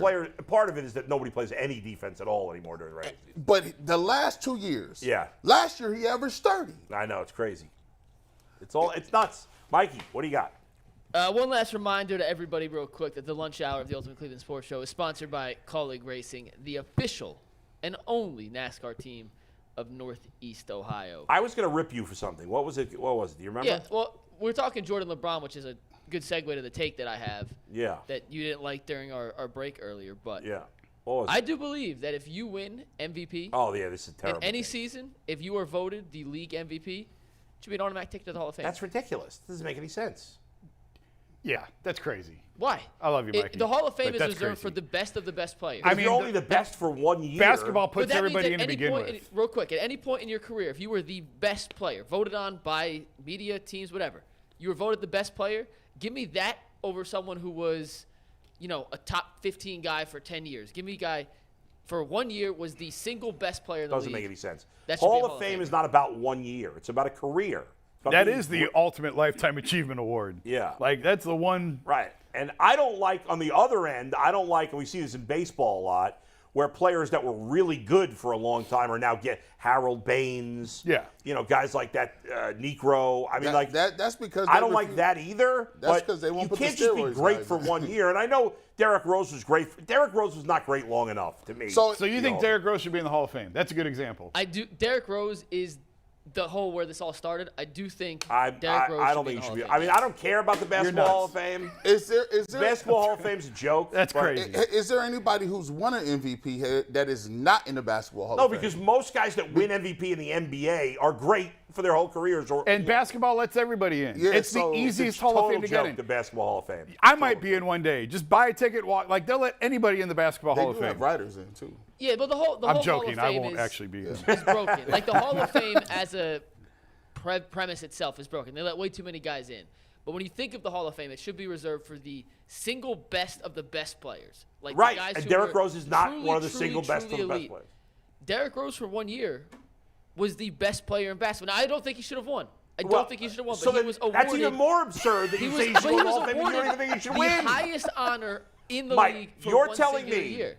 if you have a player, I don't even know if there's an example of this, but if you have player A who finishes between second and fifth in the MVP 8 out of 10 years but never wins it, and player B never finishes in the top 10 but 1 year finishes first, you'd rather have that guy in the Hall of Fame than the other guy? That makes no sense. Yeah, and Derrick Rose, looking at his career, I forgot how long he's been in the NBA. Do you know how many seasons Derrick Rose played? Has played? He's Still probably playing? played. Yeah, but I when was don't the last know, time he was good? 15? Has he played 15 years? Yeah, He averaged 19 points a game 4 years ago. That's meaningless now. But he has a 3-year stretch before he got hurt from Yeah. 2009 to 2012 where he was arguably the best or second best point guard. Not in the long league. enough. He- And he's- in he's You know what? 2010 I don't want to debate it because who cares? He's gonna- That's he- your worst take ever. He's gonna. No. So here's the thing. Oh, it's your worst take ever. I'll I've agree had with you worse. to a certain extent. He's going to get in based on injury. Derrick Rose, he's not getting in And the is Hall of this Fame. just basketball or all sports? Because it's even dumber take if it's all No, sports. just basketball. Okay. Just basketball. Derrick Like Rose Matt will Ryan not is make not the in So Hall of if Fame. you here's my thing. If you let Terrell Davis in the Hall of Fame and he's a running back and It's not apples to apples. Why? Because NFL careers are much shorter, and Terrell Davis for his entire and I don't know that I would have voted Terrell Davis in the Hall of Fame personally, but Terrell Davis when he played was great the whole time he played. Derrick Rose was not. but there's multiple people that are in the Hall of Fame and they're there because their career got cut short by injury. Gale Sayre, now he's not on levels Gale Sayre, but Again, Gale Sayre was hurt. I think it's a different sport, and those guys played longer ago. I don't think guys are getting in that way as much anymore. Well, I mean, you got to think about it. If you say, Who's in the Baseball Hall of Fame that nobody in the Baseball Hall of Fame, like Don Mattingly for 5 years, if you're old enough to remember, Don Mattingly was, if not the best player in baseball, he was incredible Now- for 5 years. But he got hurt, and he was just a guy after that. He doesn't go to the Hall of Fame. now baseball is different. Baseball is a lifetime achievement. That is the ultimate lifetime achievement. No, but award. this is, well, but to get in You the gotta be Baseball Hall great. of Fame, you gotta think about the feats. You got 3,000 home runs is a benchmark. 300. Three- No, excuse- 500 home runs. 500 3,000 home, hits, shoot, excuse me. 3,000 hit, 500 home runs Yeah. is the bench. They don't care about your stolen bases because they don't really do it anymore. Even if you got multiple Golden Gloves, like they're like, okay, you're a good defensive player. Guys used to get in for defense. They don't anymore. It's hard as hell It's to get changing. a baseball. I don't know, but one other thing, by the way, last week, Mike. Wait, can I Yeah. put one more point on the MVP Yeah. thing? Rose is going to be the true indicator of this because every NBA MVP is in the Hall of Fame. But if they're that's not because currently all the active. I think all of the others that I can think of were all great players for a Yeah, that's what lot I'm saying. longer So than Derrick Rose Rose. is Rose is going to be the test case for Yeah, this. he's not going to get He the Hall ain't of Fame. going If in. he is- He's And- not going and to the Hall of is Fame. He is the the was youngest the number one NBA overall MVP pick? ever, though. What did you say, G? Was he the number one overall pick? Yeah. Derrick Rose was, yes. Yeah. And he's Oh, the you're about to youngest put him NBA in. MVP ever. He's not going to the Hall of Honestly, Fame. I don't even. I shouldn't argue this long. It's a terrible take. put him I couldn't possibly care less about the. It's not even an NBA Hall of Fame. It's the basketball Hall It's of a Fame, basketball yeah. Hall of Fame, which is so lame. It includes your college. It's ridiculous. I don't know. Just stupid. All right, what were you saying? So Mikey came along with Anthony last week. We haven't had a chance to talk about this. They both came to my Little League practice. Did you guys hear about this? Have you heard about this? Do you throw BP? Do you hit He the threw kids? BP. He was terrible. Who? Mikey? Mikey was terrible Well, throwing BP. that's a load of horse crap. First off, Bull puts up a kid, and I don't know his name. He was like 2'3", and he crouched down the strike They're zone. 9 zone's years that big. old. How tall do you expect him to be? I grouped one into Aaron, and he sent it to left field. He did smoke Aaron one. crushed one. Yeah. By the way, I don't want to revert. McNuggets, you might be right. Yeah. Christian Leitner is in the Basketball Hall of Fame. Yeah, That's Derrick for Rose is Duke. getting in. That's And for that's Duke. based on Derrick college. Rose is not getting in. Is getting That's in if based on college. Christian Leitner It's is in the stupid. Hall of Fame. By the way, That's based on Duke. He was I an don't care. all-time great I don't college care. player. Well, put Derrick Rose in for Memphis. All He's right, going put him in. I don't give a crap. There you go. Put him in. It's done. But Mikey, Let's get to the throw. his pitching was rough. Everything was coming in high. He's like, everything was like, like in softball, you got the loop arc? pitch? Yeah, That was yeah. like every pitch by Mike. It's true. I haven't thrown a baseball in a couple years. Anthony caught. I was expecting big things from you. I mean, you're a listen, young man for crying out loud. I threw some good BP. And then Bull comes up, and Bull steps in. Bull throws like 15 straight balls after. And he's like, oh, not my best shot. That's because either. I've thrown like 3,000. First of all, I'm not a good BP pitcher, but I've thrown like an absurd amount of pitches. So at you this would point. think you have the rhythm I'm down. exhausted, and I thought you would help me, and you did, and it was not very nice of him to come, and very nice of Anthony to come, and I appreciate that they did. But I thought you'd be throw more strikes. But in your defense, you got better as the day went along. I had another friend of mine who came from out of town. He practiced with us last weekend, and he was the same thing. He was a total disaster, and he's really tall, my friend. He's like 6'2". And he was throwing everything high, and then as the day went along, he I'll got come better. and help you out because I throw BP all the Well, time. At this point now, the season is starting. We were supposed to have 2 scrimmage games this week. They both got rained out. So opening day Saturday and the game started. I don't have a lot of we already practice missed left. the window because I finally got a roster. I really wanted to finally? and we've got a ton of 5th graders Yeah. and not as many 6th graders as I thought. So the lopsided wouldn't be as bad. Yeah, we had 6 4th graders and 6 3rd graders, and honestly, the best kid on the team, one of the 4th graders, we don't have him. He's not going to play this season because he's playing another sport. So I said to my son today, we're going to win the whole effing thing even without him. So Aaron, his batting practice has helped out. It has. He still swings He and misses a smoked lot. one off me. But he smoked one, yeah. I mean, was that the day he hit the one to left center? Yeah, it was the best hit of the day. It like 3 rolled to the fence. Yeah, he crushed it. And He has an upward swing though. We got to level up. Yeah. He tries to kill. Launch angle, baby. A lot of Launch these angle. kids. So what it is? So with a lot of these kids, I got to tell them to swing a little harder because they're swinging like 2. Yeah. My son is like trying to kill every single pitch. Attaboy. He's like Dave King. Remember Dave King? Yeah. It's like Strikeout a or home run. home run. He That's, also throws the ball. You could be 2 feet away from Aaron. yeah, he's gonna throw you a He's bullet. gonna rocket it in like he's throwing it from the outfield. he a pitcher? There is there's no in between. No, because he cannot. You have no clue where the ball's going. That's my AJ. We Yeah. joked about it in the car the Yeah. other day. Like once it leaves his hand, it could go over the backstop. Yeah. It could go right in the mitt. It could hit you in the ribs. And He's the got thing no is, I idea where need it's another going. pitcher because the kid I lost from the team was going to be one of my 2 main pitchers. So my hope is by the second half of the season he can pitch. We've been doing fielding and hitting lessons with extra coaching, and now he's just started pitching. Because if he can get some command, he throws really hard. Make him 99. We'll see you in overtime. Ultimate Cleveland Sports Show.